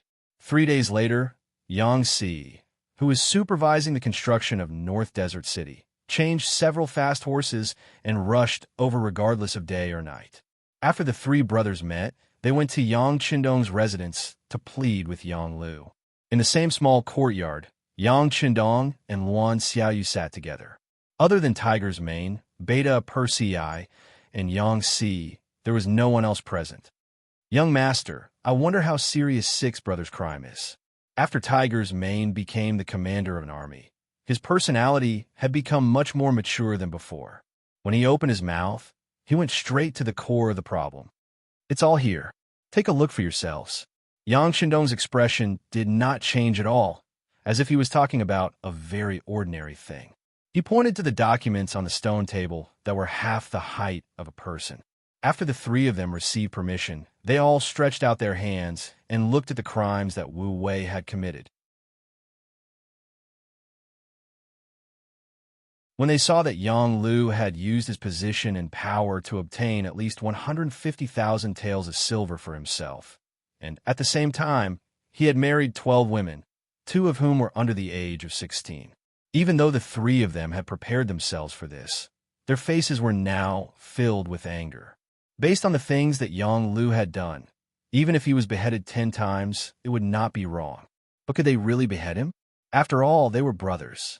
When Yang Xie was still very weak, they were the ones who worked together every day by the young master's side, waiting for orders. Now that someone was in trouble, they should stand up and help each other. After the 3 of them finished looking at the documents, they knew that they could not plead for mercy. The 3 of them did the same action at the same time, and that was to kneel on the ground. Their knees were close to the ground, and their chests were straight as they knelt in front of Yang Chendong. As if he already knew that the 3 of them would do this, Yang Chendong did not even blink his eyes. On the other hand, Luan Xiaoyu, who was at the side, was shocked. She wanted to stand up and say something, but she was Yang Chendong's wife. At this time, it was not appropriate for her to say anything. The weather at the beginning of May was already very warm. After 9 o'clock in the morning, it started to get hot. When the sun shone, Yang Chendong had already brought Luan Xiaoyu back to the house. The 3 people in the courtyard did not move at all. They let the sun shine on their bodies, and then they were sweating profusely. Time passed little by little. From morning until the moon came out at night, the 3 of them were still kneeling there without moving. Yang Chendong did not walk over to say a word. Some of the personal guards who were going in and out to do things also ignored them. It was as if they were not 3 people, but 3 blocks of wood or stone pillars. It was already late at night. Luan Xiaoyu, who was lying beside Yang Chendong, finally could not help but say, "Big brother, are we just going to let them kneel like this? I heard that Yang Lu used to guard the Yang family manor in Baiming's capital for more than 2 years. Did Beta Persei look for you, or did Tiger's mane tell you in advance?" Yang Chendong closed his eyes and said in a very calm voice, "Yes, it was the 2 of them who looked for me together yesterday. They said that they wanted me to say some good words in front of Big Brother. Although Yang Lu is guilty, but for the sake of following me all these years, I still spare his life." Luan Xiaoyu quickly confessed. Now, she was also the head of Yang Xie's publicity department. She was also the leader of the 5-person team in the Red Nest City's self-inspection movement. If Luan Xiaoyu was a woman without any scheming, she would not be able to do these things. But as long as it was something that Yang Chendong wanted to know, she would never hide anything. This was because she knew very well that if it were not for Yang Chendong, she would just be an ordinary poor woman who could not be more ordinary. She would probably still be worried about her survival. Luan Xiaoyu's confession seemed to make Yang Chendong very happy. He opened his eyes and gently stroked Luan Xiaoyu's arm. There was finally a trace of emotion in his voice as he said, "Xiaoyu, do you know? A dike of 1,000 miles can be destroyed by an ant's nest. No matter how strong a force is, if the government is not allowed to pass and the officials are corrupt, then it will collapse very quickly. This is also why I asked you to carry out the self-inspection movement in Red Nest City. It's just a pity that human greed seems to have no limit. Those who possess will never complain about having too much and will always want to have more. Even if they have so much money that they can't spend it all, they still want to continue earning. When will this end? Don't they know that this is destroying their own foundation? Luan Xiaoyu could hear that Yang Qindong was a little angry when he said these words. She nodded continuously while gently patting Yang Qindong's chest. Big brother, let's not be angry. It's not worth it to hurt your body. Xiaoyu understands this principle. Many people understand this principle. That's right. There are people who understand, and there are people who don't. That's why we have to investigate corruption. At the same time, we have to continuously raise the various benefits of the officials. It can be said that as long as you have the ability and are willing to put in effort, then the money you earn is enough to live a prosperous life. Moreover, it can guarantee a bright future. But now, how many people are satisfied? Even Yang Lu, the person by my side, has changed. He has become greedy beyond measure. You have to know that in the past, there were people who didn't know where their next meal would be. They helped me, and I gave them everything they have now. Why don't they know how to be satisfied? The more he said, the angrier he got. If Yang Lu lacked money, he could have asked him, why did he have to accept bribes and use his power?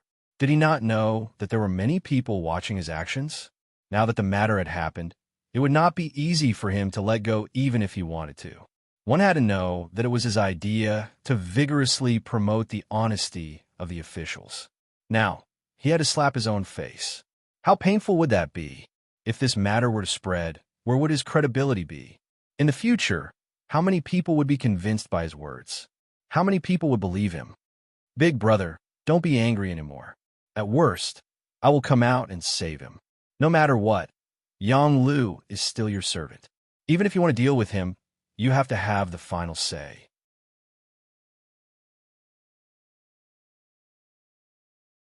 How can you do everything according to the law? Doing this will make some people admire your magnanimity, but at the same time, it will make some people bitterly disappointed. Although it is said that merits cannot offset demerits, merits are merits. Based on the fact that I have guarded the Yang family manor for more than 2 years and protected the safety of second sister and fourth sister, nothing can happen to me. Luan Xiaoyu changed her gentle appearance from before and became much more unyielding as she spoke. Luan Xiaoyu had carefully thought about these words for a day. Yang Lu was guilty, and there was nothing wrong with punishing him. But since he was her big brother's servant, the punishment naturally couldn't be done according to normal laws. Otherwise, where would her big brother's superiority lie? Luan Xiaoyu was a woman. She was the kind of conservative woman in ancient times who regarded her husband as her sky. She didn't know what it meant when a prince was punished the same as a commoner. She also didn't know what freedom and democracy were. She only knew that Yang Xie's family business was painstakingly built by her big brother. Then, he was the king of this power, the only king. No one could stop the king's decision. Otherwise, it would be disobeying the king's orders and going against the king. That would be bad people. No one could go against the king's will. This time, since the king was in trouble, as the king's woman, she should stand out and solve the problem. As for how to do it, she already had a plan and decision in her heart. You will handle it? Yang Qindong looked at Luan Xiaoyu with a suspicious gaze. His face was full of disbelief. Yes, if Big Brother believes Xiaoyu, then leave this matter to me. Yes, I plan to solve it like this. As she spoke, she put her small mouth next to Yang Qindong's ear and whispered a few words. Yang Qindong's gloomy expression finally returned to normal. His face also showed a trace of relaxation. You came up with this idea? It was Xiaoyu who came up with it, but I don't know if it will work. Luan Xiaoyu didn't dare to claim the credit. Yes, it should work. Hee, didn't you say that Yang Lu is my servant? Of course, I have the final say in how to deal with him. I suddenly don't feel sleepy anymore. Why don't we do something? After solving the problem in his heart, Yang Qindong seemed to be more cheerful in an instant. When he looked at Luan Xiaoyu, there was an indescribable expression on his face.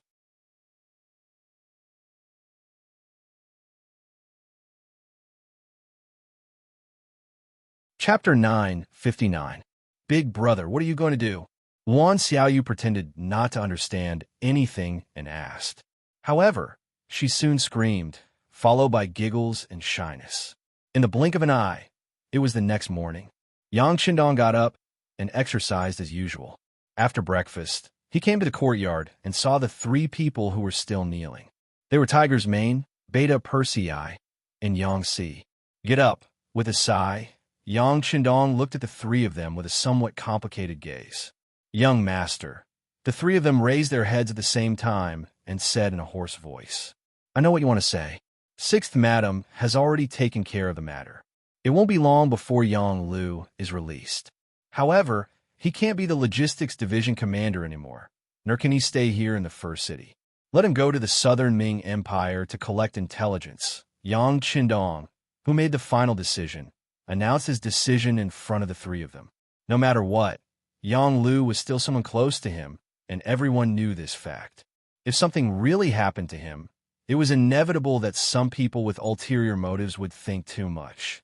This would be detrimental to the stability and unity of Yang Xie. For the sake of the overall situation, Yang Lu could not die. However, although he could be spared from death, he could not be forgiven. It was necessary to arrange for him to leave the First City. As for what would happen after he went to the Southern Ming Empire, it would all depend on his personal ability. Thank you, young master. When the three of them heard the result they wanted, they kowtowed to Yang Qindong again to express their sincere gratitude. Don't thank me.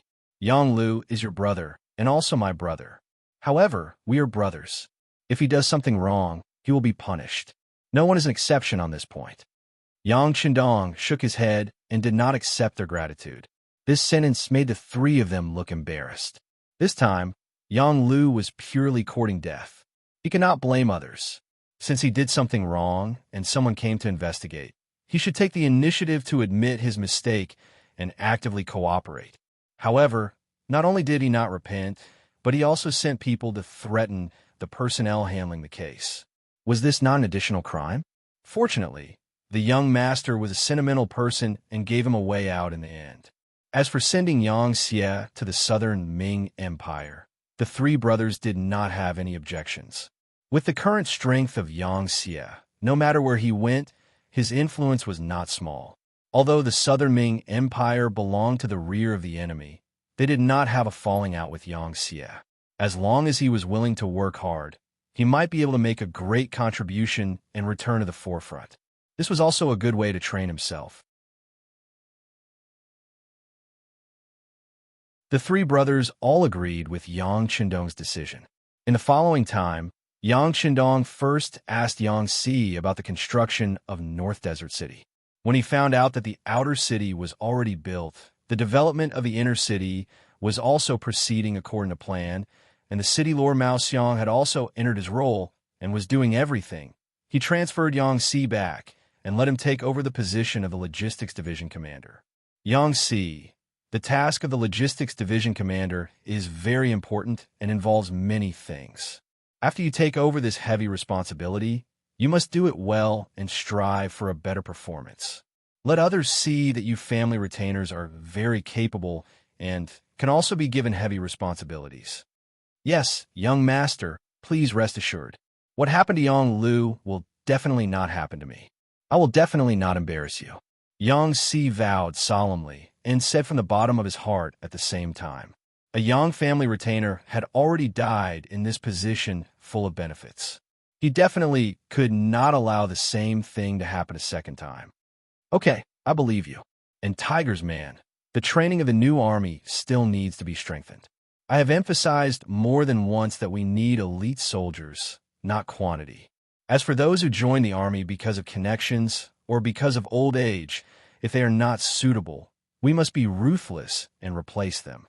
As for the problem of manpower, there is even less to worry about. We can replenish them from the logistics division at any time. In short, the new army must be prepared to go to the front lines at any time and must win. Yes, young master. In fact, we have always been doing this. The logistics division has about 20,000 soldiers on standby. Usually, they work in the fields and carry out military training. Once they need people, They will enthusiastically participate. After all, no army is better than our 5-star army in terms of treatment. There's never a need to worry about their enthusiasm. Tiger's man nodded heavily. He almost used his head to guarantee that the new army was an army that could be brought out at any time, and that could win any battle at any time. Yes, good treatment and high pay are the reasons why these people are willing to join the army. Just look at how the law and order can be stabilized so quickly after we have occupied so many places in the past few years. Are these people willing to be enslaved? Don't they have a sense of belonging to their nation? No, it is because we can bring them a better life.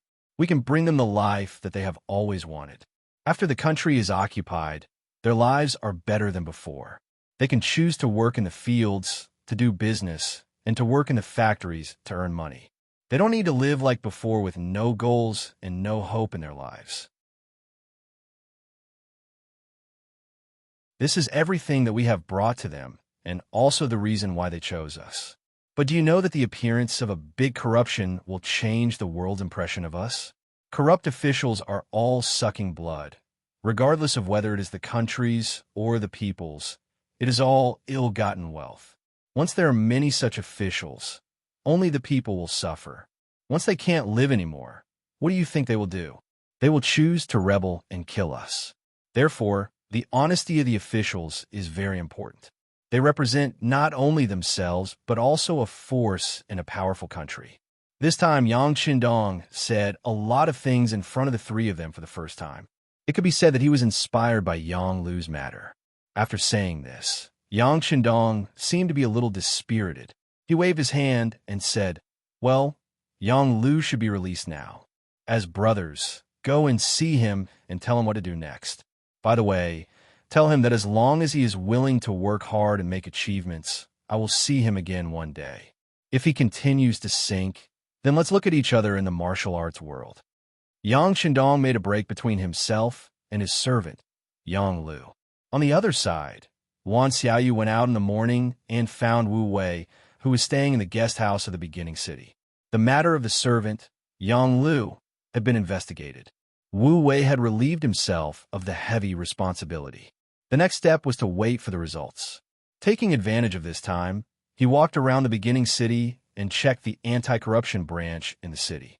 Once again, he talked about the importance of anti-corruption in front of his subordinates. When he woke up this morning, he originally wanted to go to the supervision branch in the city. Yesterday, they invited him to give a speech. The supervision and anti-corruption departments seemed to be independent, but they were inextricably linked in many things. He must give them face. However, Wan Xiaoyu came, and all the plans had to be changed. In a bright room in the guest house, Wan Xiaoyu dismissed everyone and met Wu Wei alone. "Vice Minister Wu, please take a seat." Wan Xiaoyu imitated Yang Qindong's appearance.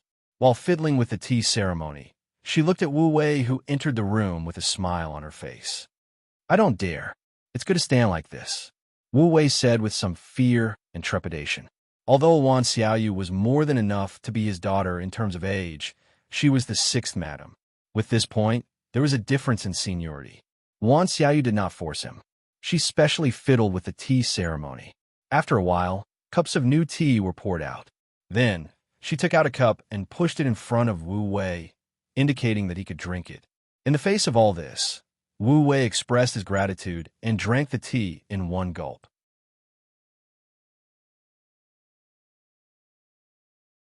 However, as soon as the tea entered his mouth, he almost spat it out again.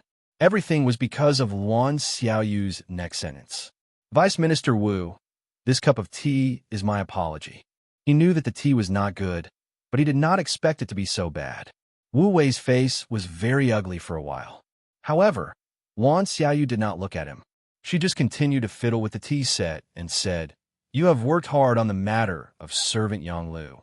I only knew about this matter last night. Hee. If I knew a little earlier, I'm afraid you wouldn't have to work so hard." "What does madam mean? I don't understand." Wu Wei felt that there was a hidden meaning in her words. He was puzzled. "In fact, it's nothing. Servant Yang Lu's work was arranged by me. Well, as you can see, The residence of a Yang family in the first city has just been renovated and expanded. The construction requires money. Now, there are many places where the finance of the first city needs to invest money. Naturally, it's not good to take money from them for private matters like this. So, I made the decision and asked the servant, Yang Lu, to get the money. That's why these things happened. I've made a fool of myself in front of Chief Wu. Luan Xiaoyu spoke softly as if she was talking about an extremely ordinary small matter. She was neither anxious nor slow. Wu Wei's body trembled when he heard these words. His eyes narrowed slightly at first, but they soon widened again.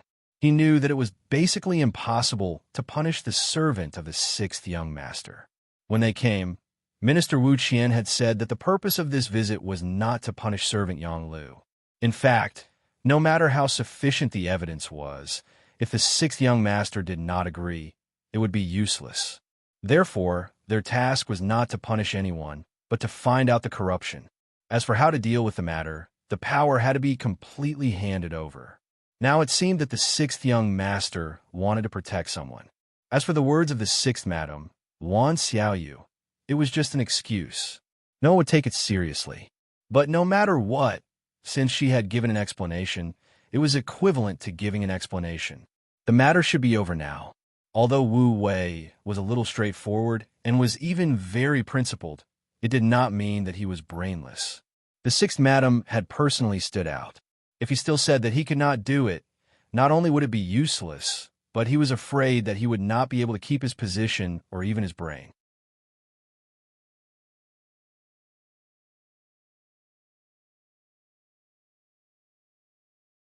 Chapter 960. Investigating the people around the sixth young master, regardless of whether there was anything going on or not, would not be a simple case. In fact, the political significance was greater than the practical significance. If the matter was not handled well, there would probably be people who would take the blame. This would be a kind of provocation to the sixth young master's authority. The sixth young master had contributed a lot to the Yang Xie faction's success today. It was an exaggeration to say that anyone could be missing from the entire force, but Yang Qindong could not be absent. Even now, his words still made sense. If something happened to such a person, it would not take long for the entire Yang Xie faction to fall into internal strife. Knowing this, they still dared to investigate the people around the sixth young master. It was not that the anti-corruption department and the supervision department wanted to cause internal strife, but it was their duty. They even had a kind of worry. If they did not investigate the sixth young master, would it make the sixth young master think that they had no principles and were incompetent? Therefore, this matter had to be investigated. However, how to investigate and to what extent were the difficulties? Fortunately, Wu Wei had a good grasp of the situation. The sixth young master already knew everything. Now that the sixth young mistress had appeared to plead for mercy, a suitable excuse was placed in front of him. Of course, Wu Wei knew what to do. I see. Then I was too nosy. Showing an expression of sudden realization, Wu Wei cooperated with Luan Xiaoyu's acting very well. Luan Xiaoyu also felt relieved when she saw Wu Wei's attitude. The other party's compromise was enough to prove one thing. That was, the anti-corruption department did not have the intention to target Big Brother. They were just doing their job.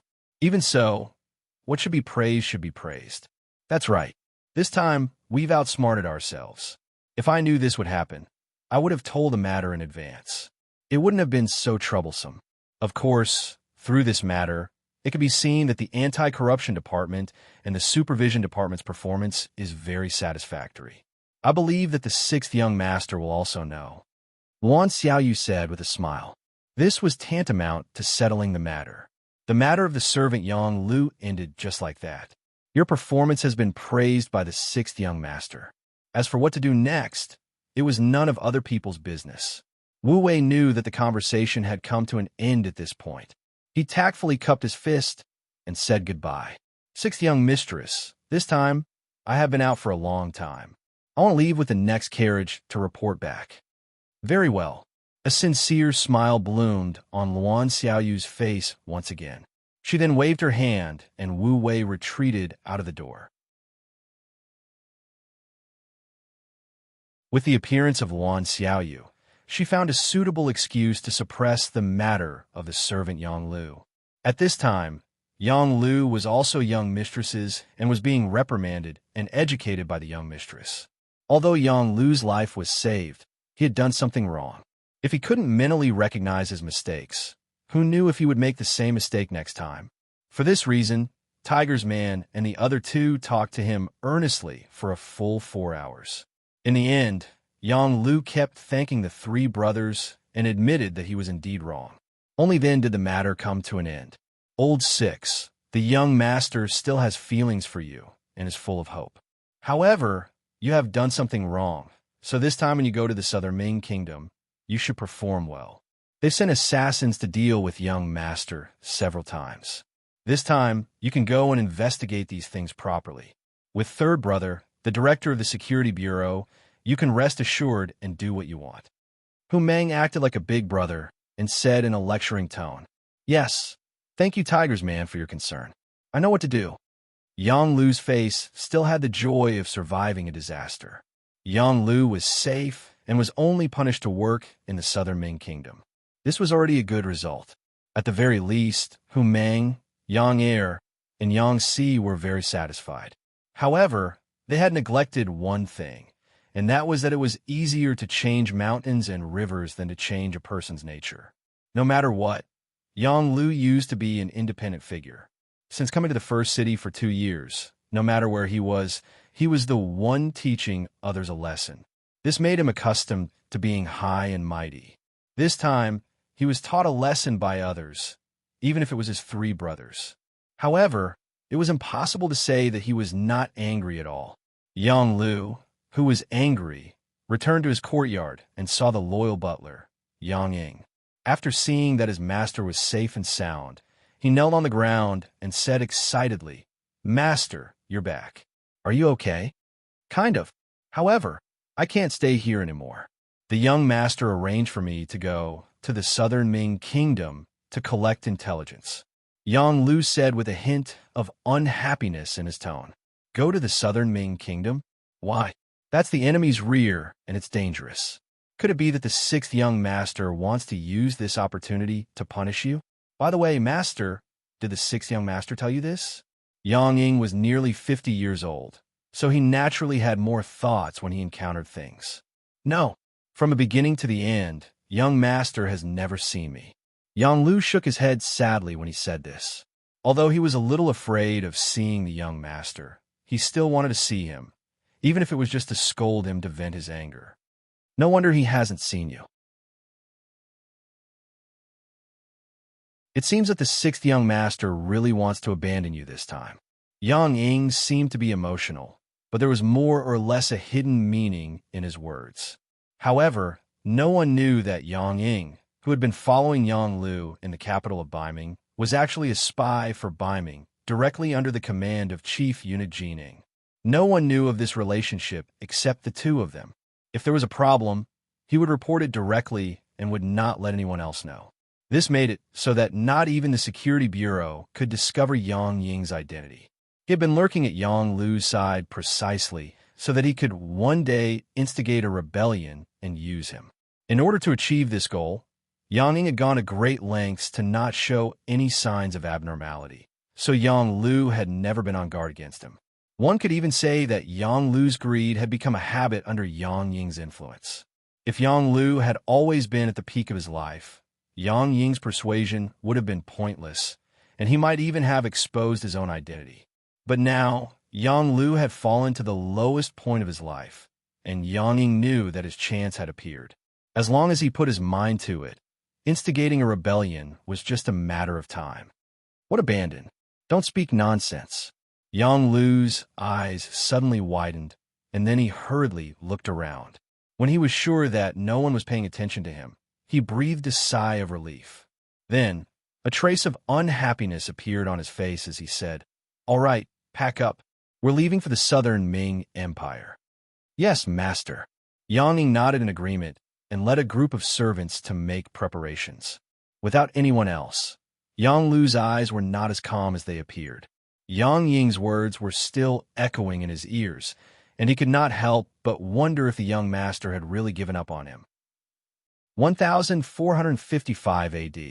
For the Yangtze faction, it was a relatively peaceful year. They rapidly developed their economy, distributed farmland, established businesses, and built factories and schools within their sphere of influence. They were responsible for reforming the hearts of the people and laying down a foundation. Everything was in preparation for the next campaign. In contrast, Beiming and the Southern Ming Empire, which had been quiet for 6 years, were extremely busy. The Southern Ming Emperor, Zhu Qizhen, was busy attacking the self-proclaimed Little Southern Ming Emperor, Zhu Huichen's faction with Yunnan Shi Pingwan. They had already achieved some results and had established a certain advantage on the battlefield. Beiming's substitute emperor, Zhu Qiyu, sent out 2 armies of 400,000 to attack the Wala Yeshin's faction. They had also achieved some progress, especially the Xian Mansion's army, Shi Wanshan's faction. From Tulu City, they went all the way down to the Yellow River. Using the advantage of guns and cannons, they took down Jingzhou. They killed more than 5,000 enemies and captured close to 10,000 enemies. Shi Wanshan's achievement had stimulated the Datong army's Yanghong. Similarly, in order to gain merit, he also led his army into Hetao, wanting to have a decisive battle with the Wala leader, Yishen. They crossed the Helan Mountains and surrounded Disordered Well City, preparing to use this method to lure the Wala's main force out. The plan was very good, and they had indeed surrounded Disordered Well City. When the news reached Beiming's capital, the substitute emperor, Zhu Qiyu, was extremely excited.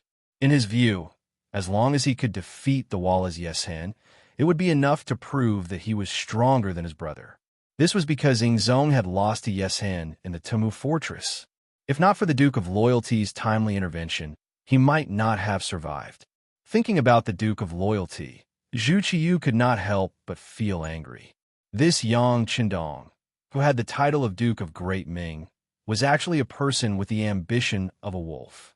Sooner or later, he would become a huge problem for him. Although both sides were cooperating now, it was only because of the situation. He had already thought it through.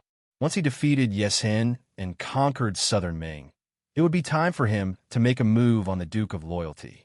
He believed that under the power of the entire country, the Duke of Loyalty, who only occupied some remote territories, would not be his opponent. Looking ahead, in order to commend the contributions of Shi Wanshan and Yang Hong, he took out 200,000 taels of silver from the already stretched state treasury to reward the 3 armies.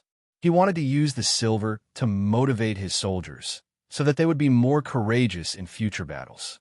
Zhu Qiyu's idea was good, but he underestimated the greed of his subordinates.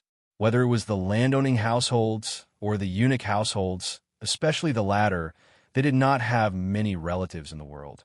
In their eyes, all kinship and feelings were not reliable. Only money was real. Once the 200,000 taels of silver were taken out, more than half of it was quickly divided among them.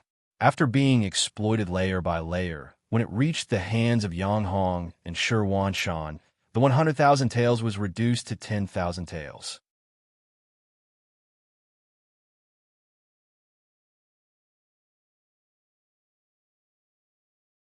Chapter 9:61. It had shrunk by 9/10. When the silver arrived, the 2 commanders were worried sick. The soldiers all knew that the emperor had given them 100,000 taels of silver as a reward. But with this amount of silver, how much would each person get after dividing it among the 200,000 soldiers?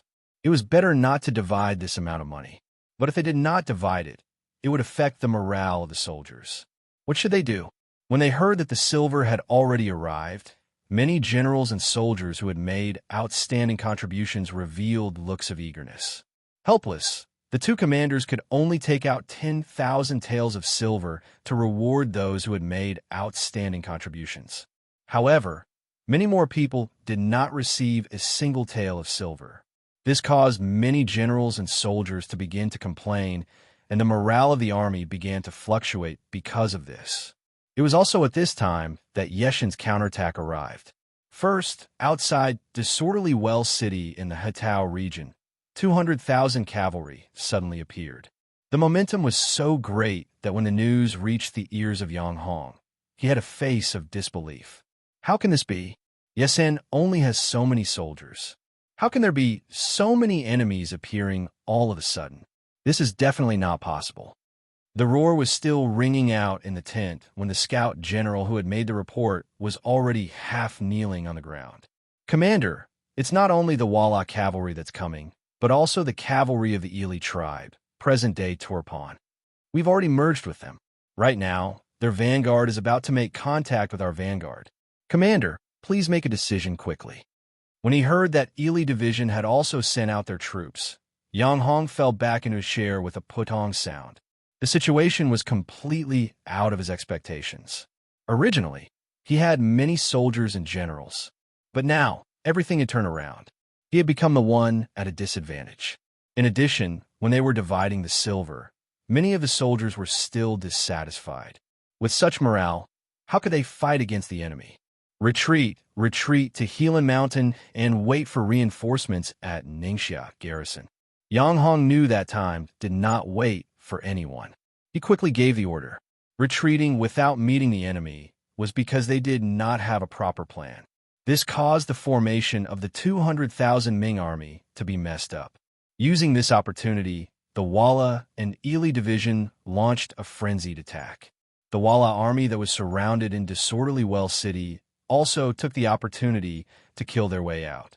Under the pincer attack, the Biming army was defeated. More than 10,000 men died, 40,000 were captured, and many escaped. Even 100 redcoat cannons were lost. Only 10,000 men from the firearm unit retreated. When Yang Hong brought his army back to Ningxia garrison, the 200,000 men only. This tragic situation made Yang Hong feel like vomiting blood. But the situation made him bite the bullet and ask for reinforcements from Biming. Yang Hong in Hatao land was defeated. Yesen was busy cleaning up the battlefield. While catching the deserters and settling the prisoners, he also ordered General Kun Sa to lead 30,000 men towards Lang Mountain. He wanted to go through Lang Mountain and En Mountain to break the siege of Shajing City. But his real purpose was to attack the Biming Xianfu army there.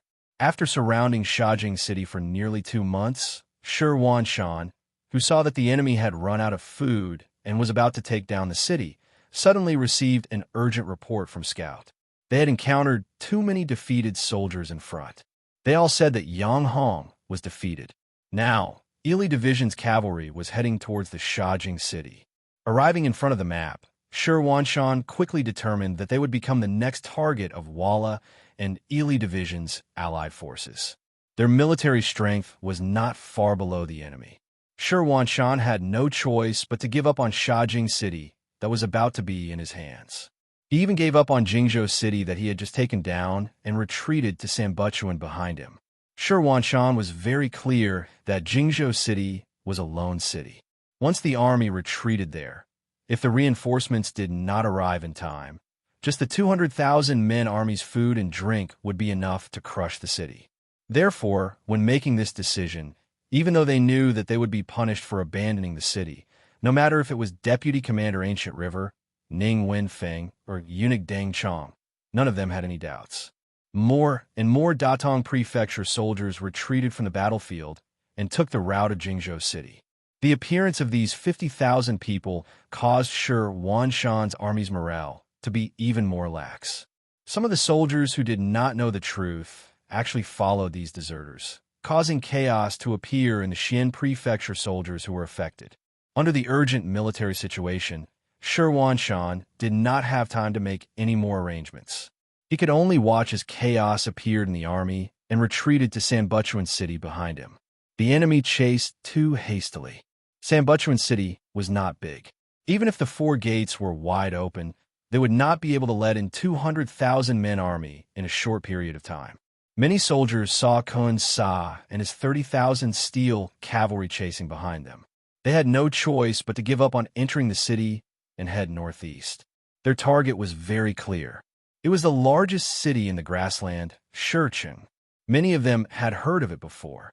It was a paradise for the Han people.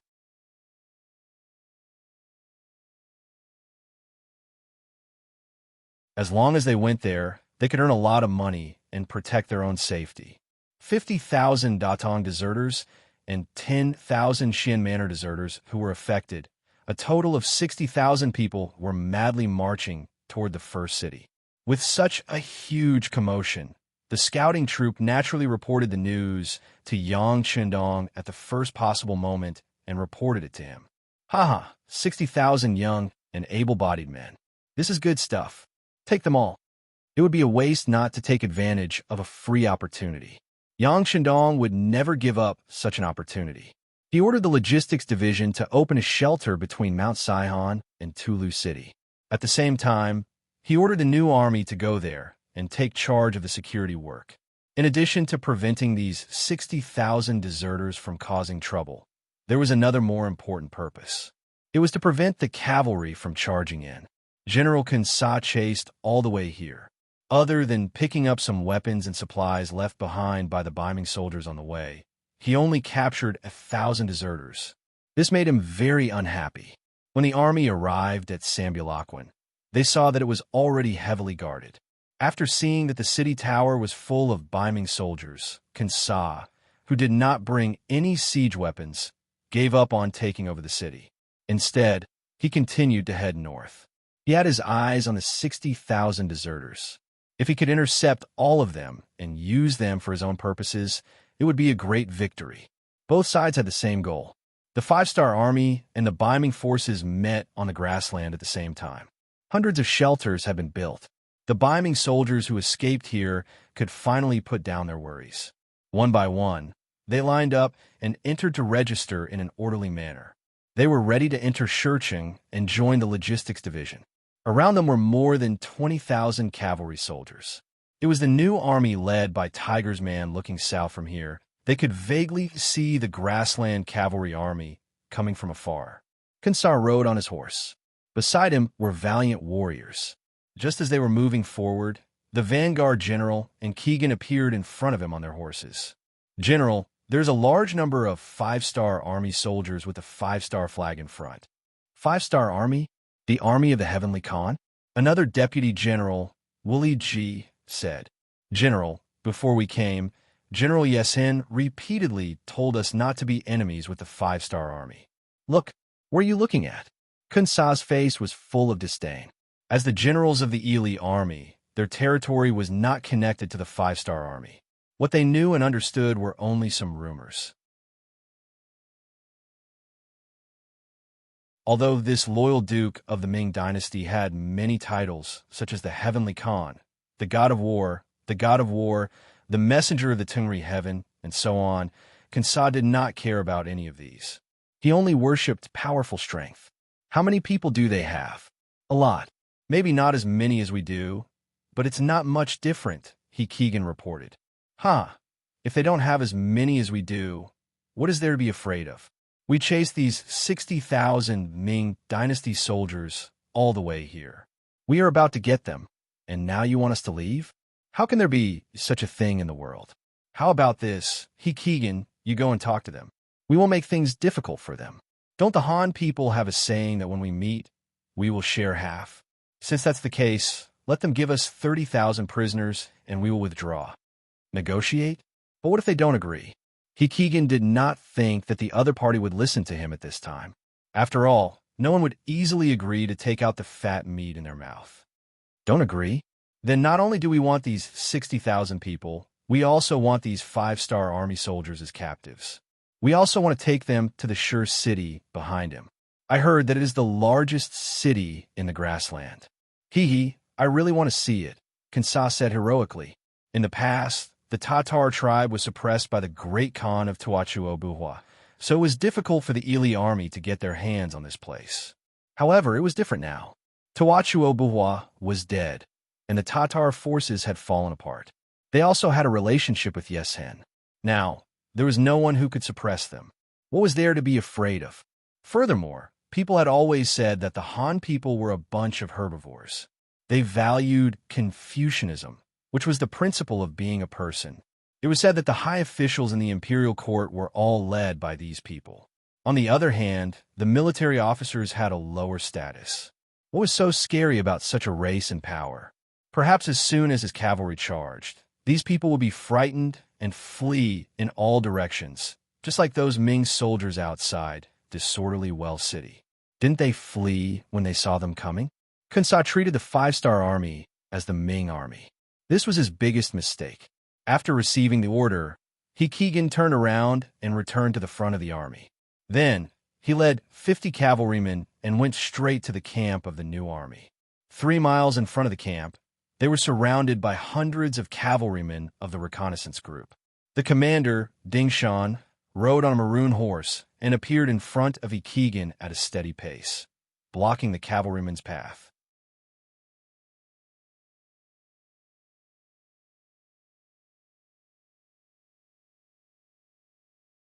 Chapter 962.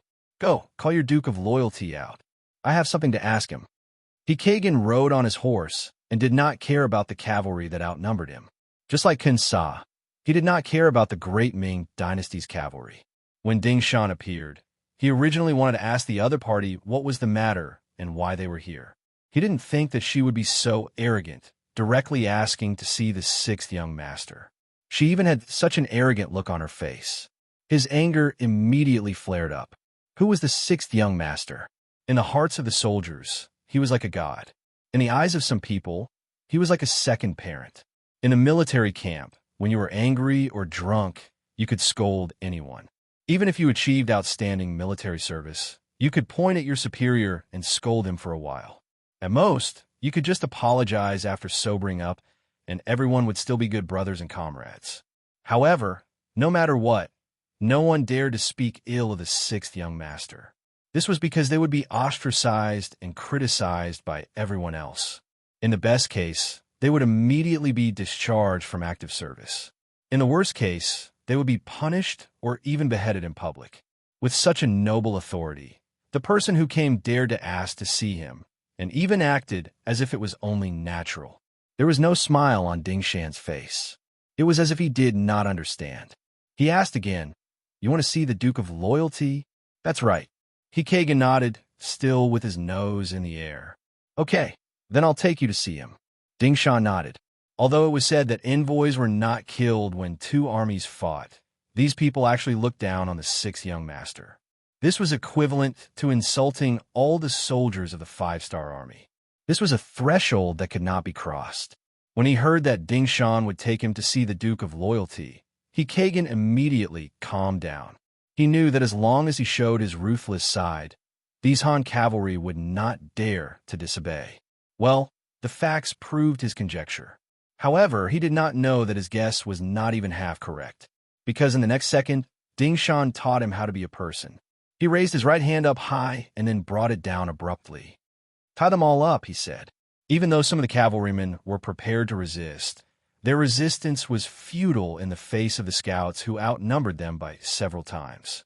In Yang Xie's army, the strongest was naturally the Lung Feng, followed by the cavalry. The 1st Cavalry Division was even more powerful than the Cold Vanguard. In fact, when they weren't involved in sieges, they were even more powerful than the Cold Vanguard. However, there was another force that was also very strong, and that was the reconnaissance force. Being able to become a scout, especially a qualified cavalry scout, meant that they were 1 in 100.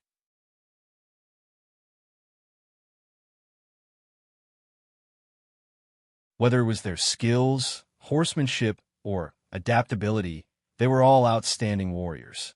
When such a group of people formed into a large scale, one could imagine how powerful such an army would be. Perhaps they were not as good as the world's #1 cavalry division, but they were definitely not too far off. Asking them to deal with the ordinary cavalry of Ely could only be described as using a butcher's knife to kill a chicken. Keegan was the most pitiful. Just a moment ago, he was still arrogant and looked down on everyone. In the next moment, Ding Shan whipped him. The strong inertia coupled with the fact that he was not prepared made him fall off his horse. Following, that was a series of punches and kicks. When he looked up again, his entire body was tied up with ropes, and he was a captive. Not only him, but the 50 cavalrymen he brought with him were also captives. Some of the cavalrymen who resisted fiercely had a few knife wounds on their bodies. Blood dripped down mercilessly. There's no need to bandage them. That would be a waste of our resources. Send them back to the headquarters of the First Army. Ding Shan revealed a fierce gaze and gave the order. If it was any other time, he would not treat the enemy's messenger like this. After all, on the battlefield, there were always rules to follow. But today, Kagan spoke so rudely that there was no need for him to be polite anymore. Even if he were to go to the headquarters, no one would be able to say anything wrong. In fact, they might even praise him instead. In the headquarters, Commander Tiger Mane and Deputy Commander Shibi were looking at the sand table in front of them. They were making plans for the aftermath of the emergency when they heard a soldier report that Commander Ding Shan of the reconnaissance team had arrived. Accompanying him were 50 Ely cavalry captives. Captives? I don't think we ordered a battle. Commander Tiger Mane was puzzled. Then he shook his head. This Ding Shan, did he kidnap the enemy's messenger? That's against the rules. Haha, Commander, perhaps there's something else. Let's talk about it when we meet them. Vice Commander Shibi also smiled. Based on his understanding of Ding Shan, this person was a smooth and slick character who rarely acted impulsively. But then again, an impulsive person would never become the commander of the reconnaissance team. Then let's call them in. Tiger Mane thought about it and decided to meet with Ding Shan first. Soon, Ding Shan entered the tent, carrying Kagan, who was tied up tightly behind his back. As soon as he came in, he threw him to the ground, causing him to fall flat on his face. Then, he saluted Hu Mang and Shibi. Commander, Deputy Commander, this person wanted to negotiate with us, but he spoke rudely. I brought him here. What's going on? Tiger Mane's face darkened. After all, they were messengers. If there was no good reason to treat them like this, it would be unreasonable. It's like this. Ding Shan knew that he had to explain the situation clearly. Otherwise, he would be in the wrong. Therefore, he repeated what he had said to Keegan. As soon as Ding Shan finished speaking, a large foot suddenly kicked over, leaving a mark on Kagan's face. Blood flowed out from the corner of his mouth. Perhaps it was because he used too much force, even his snot and saliva flowed out. Needless to say, it was Tiger Mane who kicked Kagan. How dare he disrespect the young master? Just based on this, it would not be too much to kill him. Clang! Another kick was sent out. This time, it was Shibi who did it. After being used by Yang Chendong for so long, he had always wanted to repay him. But now, someone dared to look down on the sixth young master. Based on this, if he did not kick Kagan, he would not be able to vent his anger. Kagan, who had been brought into the tent, thought that he had found a place to seek justice. However, he did not expect to be kicked twice in a row. The kicks were not light either. He could feel the pain on his face, but because his mouth was gagged, he could not say anything. Deputy Commander, I don't think there's any need to hesitate. Let's just attack. Tiger Mane said as if he had not vented his anger after kicking Kagan. I think so. And once we attack, we must injure them severely. This person should be of some use. Shibi looked at Kagan, who was lying on the ground with a face full of grievances. His eyes revealed a terrifying smile. Kagan was unlucky. He had only said one disrespectful sentence, and he was ruthlessly beaten up. What made him even more confused was that when the three Han people looked at him, they all revealed expressions of interest. Because he didn't understand Chinese, he couldn't understand what they were thinking and what they were talking about. He could only feel that there was a deeper meaning in their gazes, and he couldn't help but feel his chrysanthemum tighten. Kagan thought too much. No one was interested in him. They were only interested in his identity and had nothing to do with his body. Then he was brought out of the tent and his nose was cut. In the 5-star Army's military rules, this was no different from a dead person. He thought that this was a punishment from the enemy and that he was destined to die. But once again, things went beyond Kagan's expectations. He was let go just like that.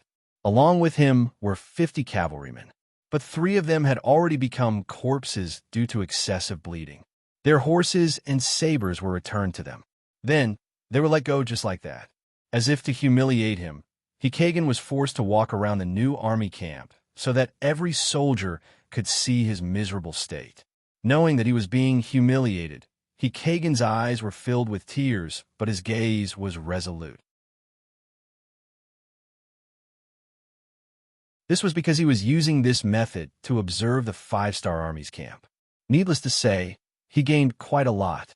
For example, he saw many soldiers eating and drinking together. Some even fell asleep in the open space of the camp. But in the face of all this, no one cared. Just you wait. With such lax military discipline, you will not be a match for our 30,000 cavalrymen. I will definitely take revenge for this humiliation. Kagan thought hatefully in his heart. After a round of running around the barracks, it was already afternoon. He and Keegan were released. Once he was a mile away from the five-star army's reconnaissance team, Kagan spurred his horse and rushed back to his own camp. There was only one thing left in his heart: revenge. In the Ely camp, Kinsa was waiting for news. When he arrived, he saw Kagan with blood on his face. After taking off his black scarf, he looked terrifying. When he saw him, Kinsa immediately asked, "Who are you?" Just this one sentence made Kagan cry. "General, look carefully. I am your vanguard, Kagan." "Ah, you are Kagan. How did you end up like this?" Kinsa was puzzled. He really could not understand. Kagan was fine when he went out. How did he come back with a face covered in blood? He could not even recognize him. At that moment, Kagan told Kinsa everything that had happened to him. Of course, he did not exaggerate. In short, the five-star army was too arrogant. They did not follow the rules at all and did not take their 30,000 cavalrymen seriously. Most importantly, their military discipline was very lax.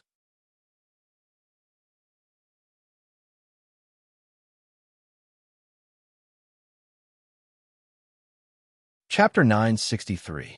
Lack of discipline? How do you know that? Kinsa caught the main point. They wanted to humiliate me. After cutting off my nose, they walked around the camp. What they didn't know was that I saw their true colors.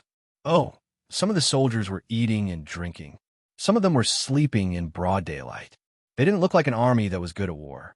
"General, as long as you give me 5,000 cavalrymen, I will be able to break their morale with a single charge. I will be able to defeat them and make them flee in all directions." Kagan said confidently. Good, good.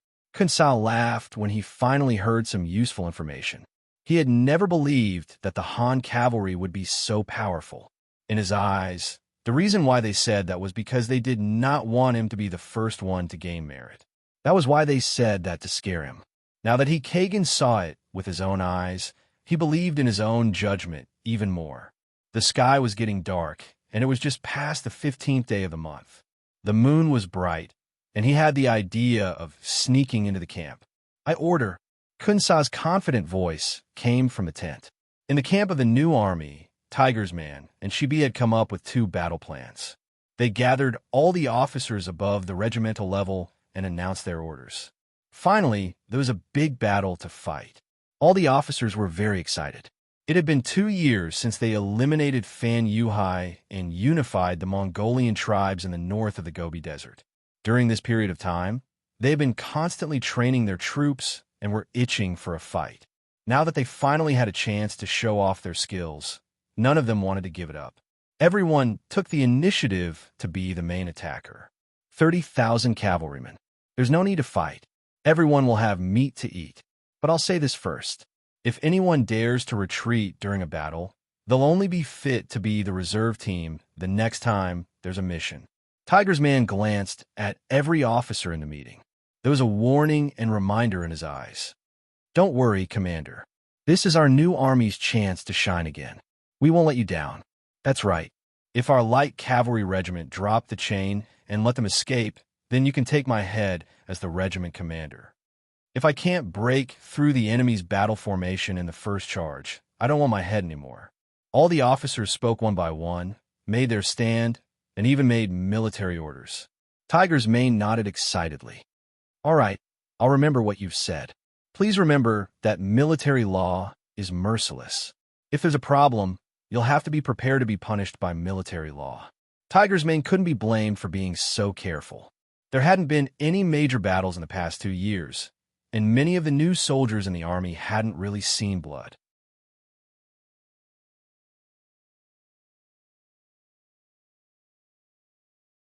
Although the training had been targeted, a real battlefield and a drill were two completely different things. Any underestimation of the enemy could cause irreparable losses. In order to eliminate the enemy, she and the military staff made a total of 2 plans. The first plan was that if the enemy attacked the camp at night, they would beat them at their own game. The second plan was that if the enemy didn't attack the camp, they would charge at dawn. That was when the enemy's defense was at its weakest. The night came as expected. The moon hung high in the sky, shining down on the grassland. It allowed Ely to see the army clearly from afar. At the same time, their movements were perfectly captured by the scouts. They're here. They're here. They're really moving out. After the scouts reported the news to the military, Tiger's man rubbed his hands in excitement. However, when he heard that the enemy only had 5,000 cavalry, he couldn't help but reveal a disappointed expression. They only sent so few troops. It's not enough. Haha, Commander, don't worry. They're obviously looking down on us.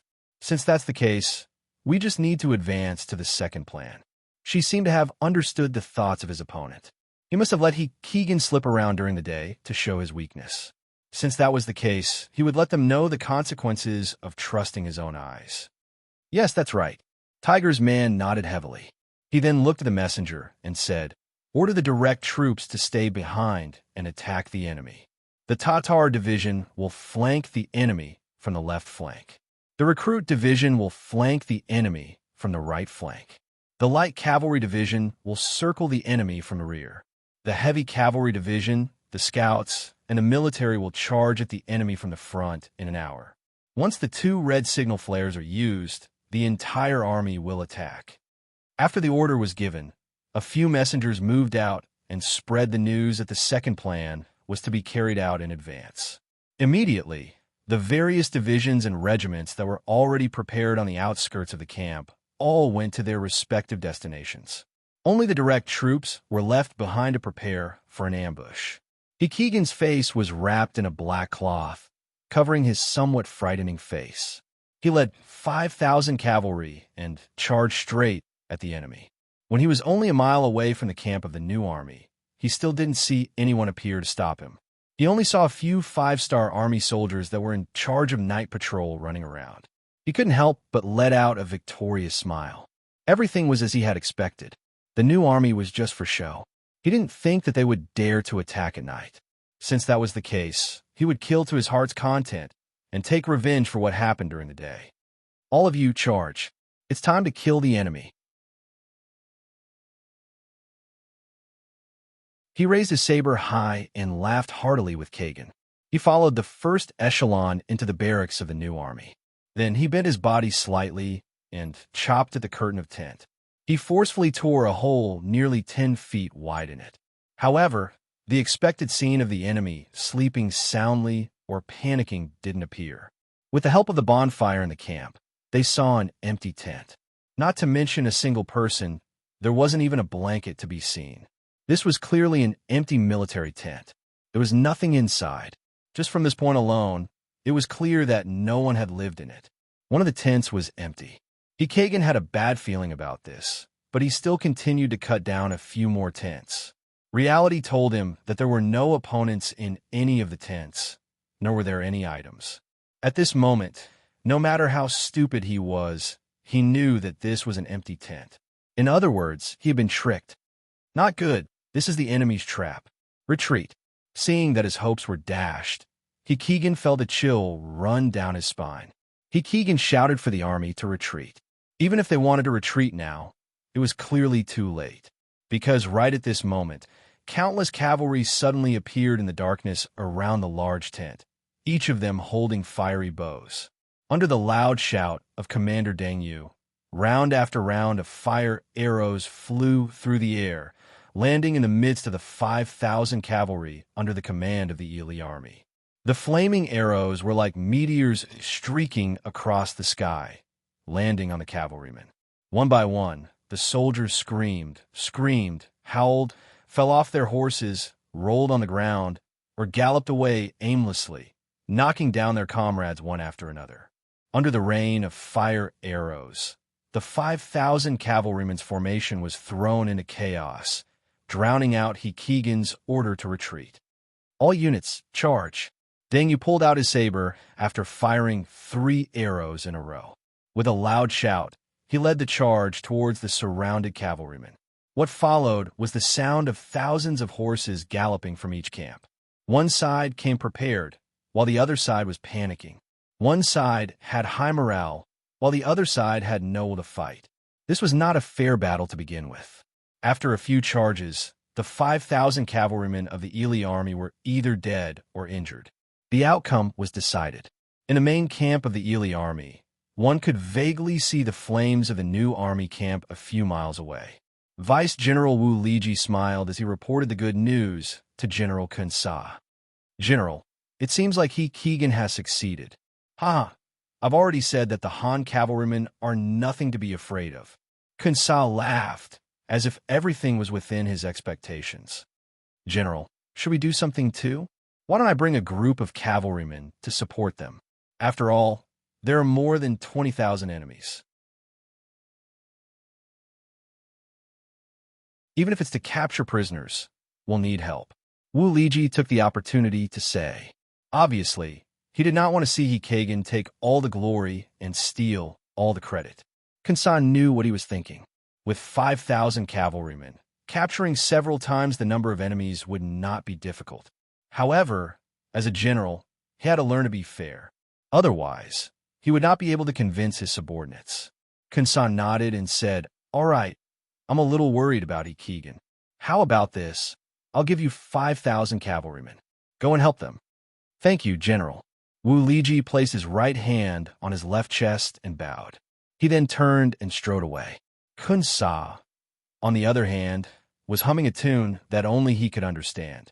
He had a contented look on his face. At this time, he could not help but fantasize about his bright future after this meritorious deed. He thought about how Yesen had said more than once that the 5-star army was not to be trifled with. However, this time, he had used his actions to give the other party a slap in the face. He wanted to see what else this person had to say this time. Ha! Kun Sa, who was overjoyed, said something that made people smile. "If you don't fight, you won't know that our Ely army's cavalrymen are so powerful." Kun Sa's beautiful dream did not last long. After a quarter of an hour, Wu Liji suddenly returned from the tent. "What's wrong? You haven't set off yet?" Kun Sa was somewhat displeased that he had taken a quarter of an hour to prepare. With this kind of speed, he still wants to take the credit? "General, something bad has happened. Something bad has happened. As soon as I led the army out, we ran into the main force of the 5-star army. Each of them was armed with a 3-meter-long saber and was covered in heavy armor. We were no match for them and lost." Wu Liji's face was filled with anxiety and guilt. "You're tuning in to the Romance Rendezvous YouTube channel. We're so grateful for your support, and don't forget to subscribe to join us on this incredible journey through captivating stories. Your generosity through donations truly makes a world of difference, as it's the primary source of revenue that allows me to expand and enhance this channel for you. Thank you from the bottom of my heart for being a part of this adventure.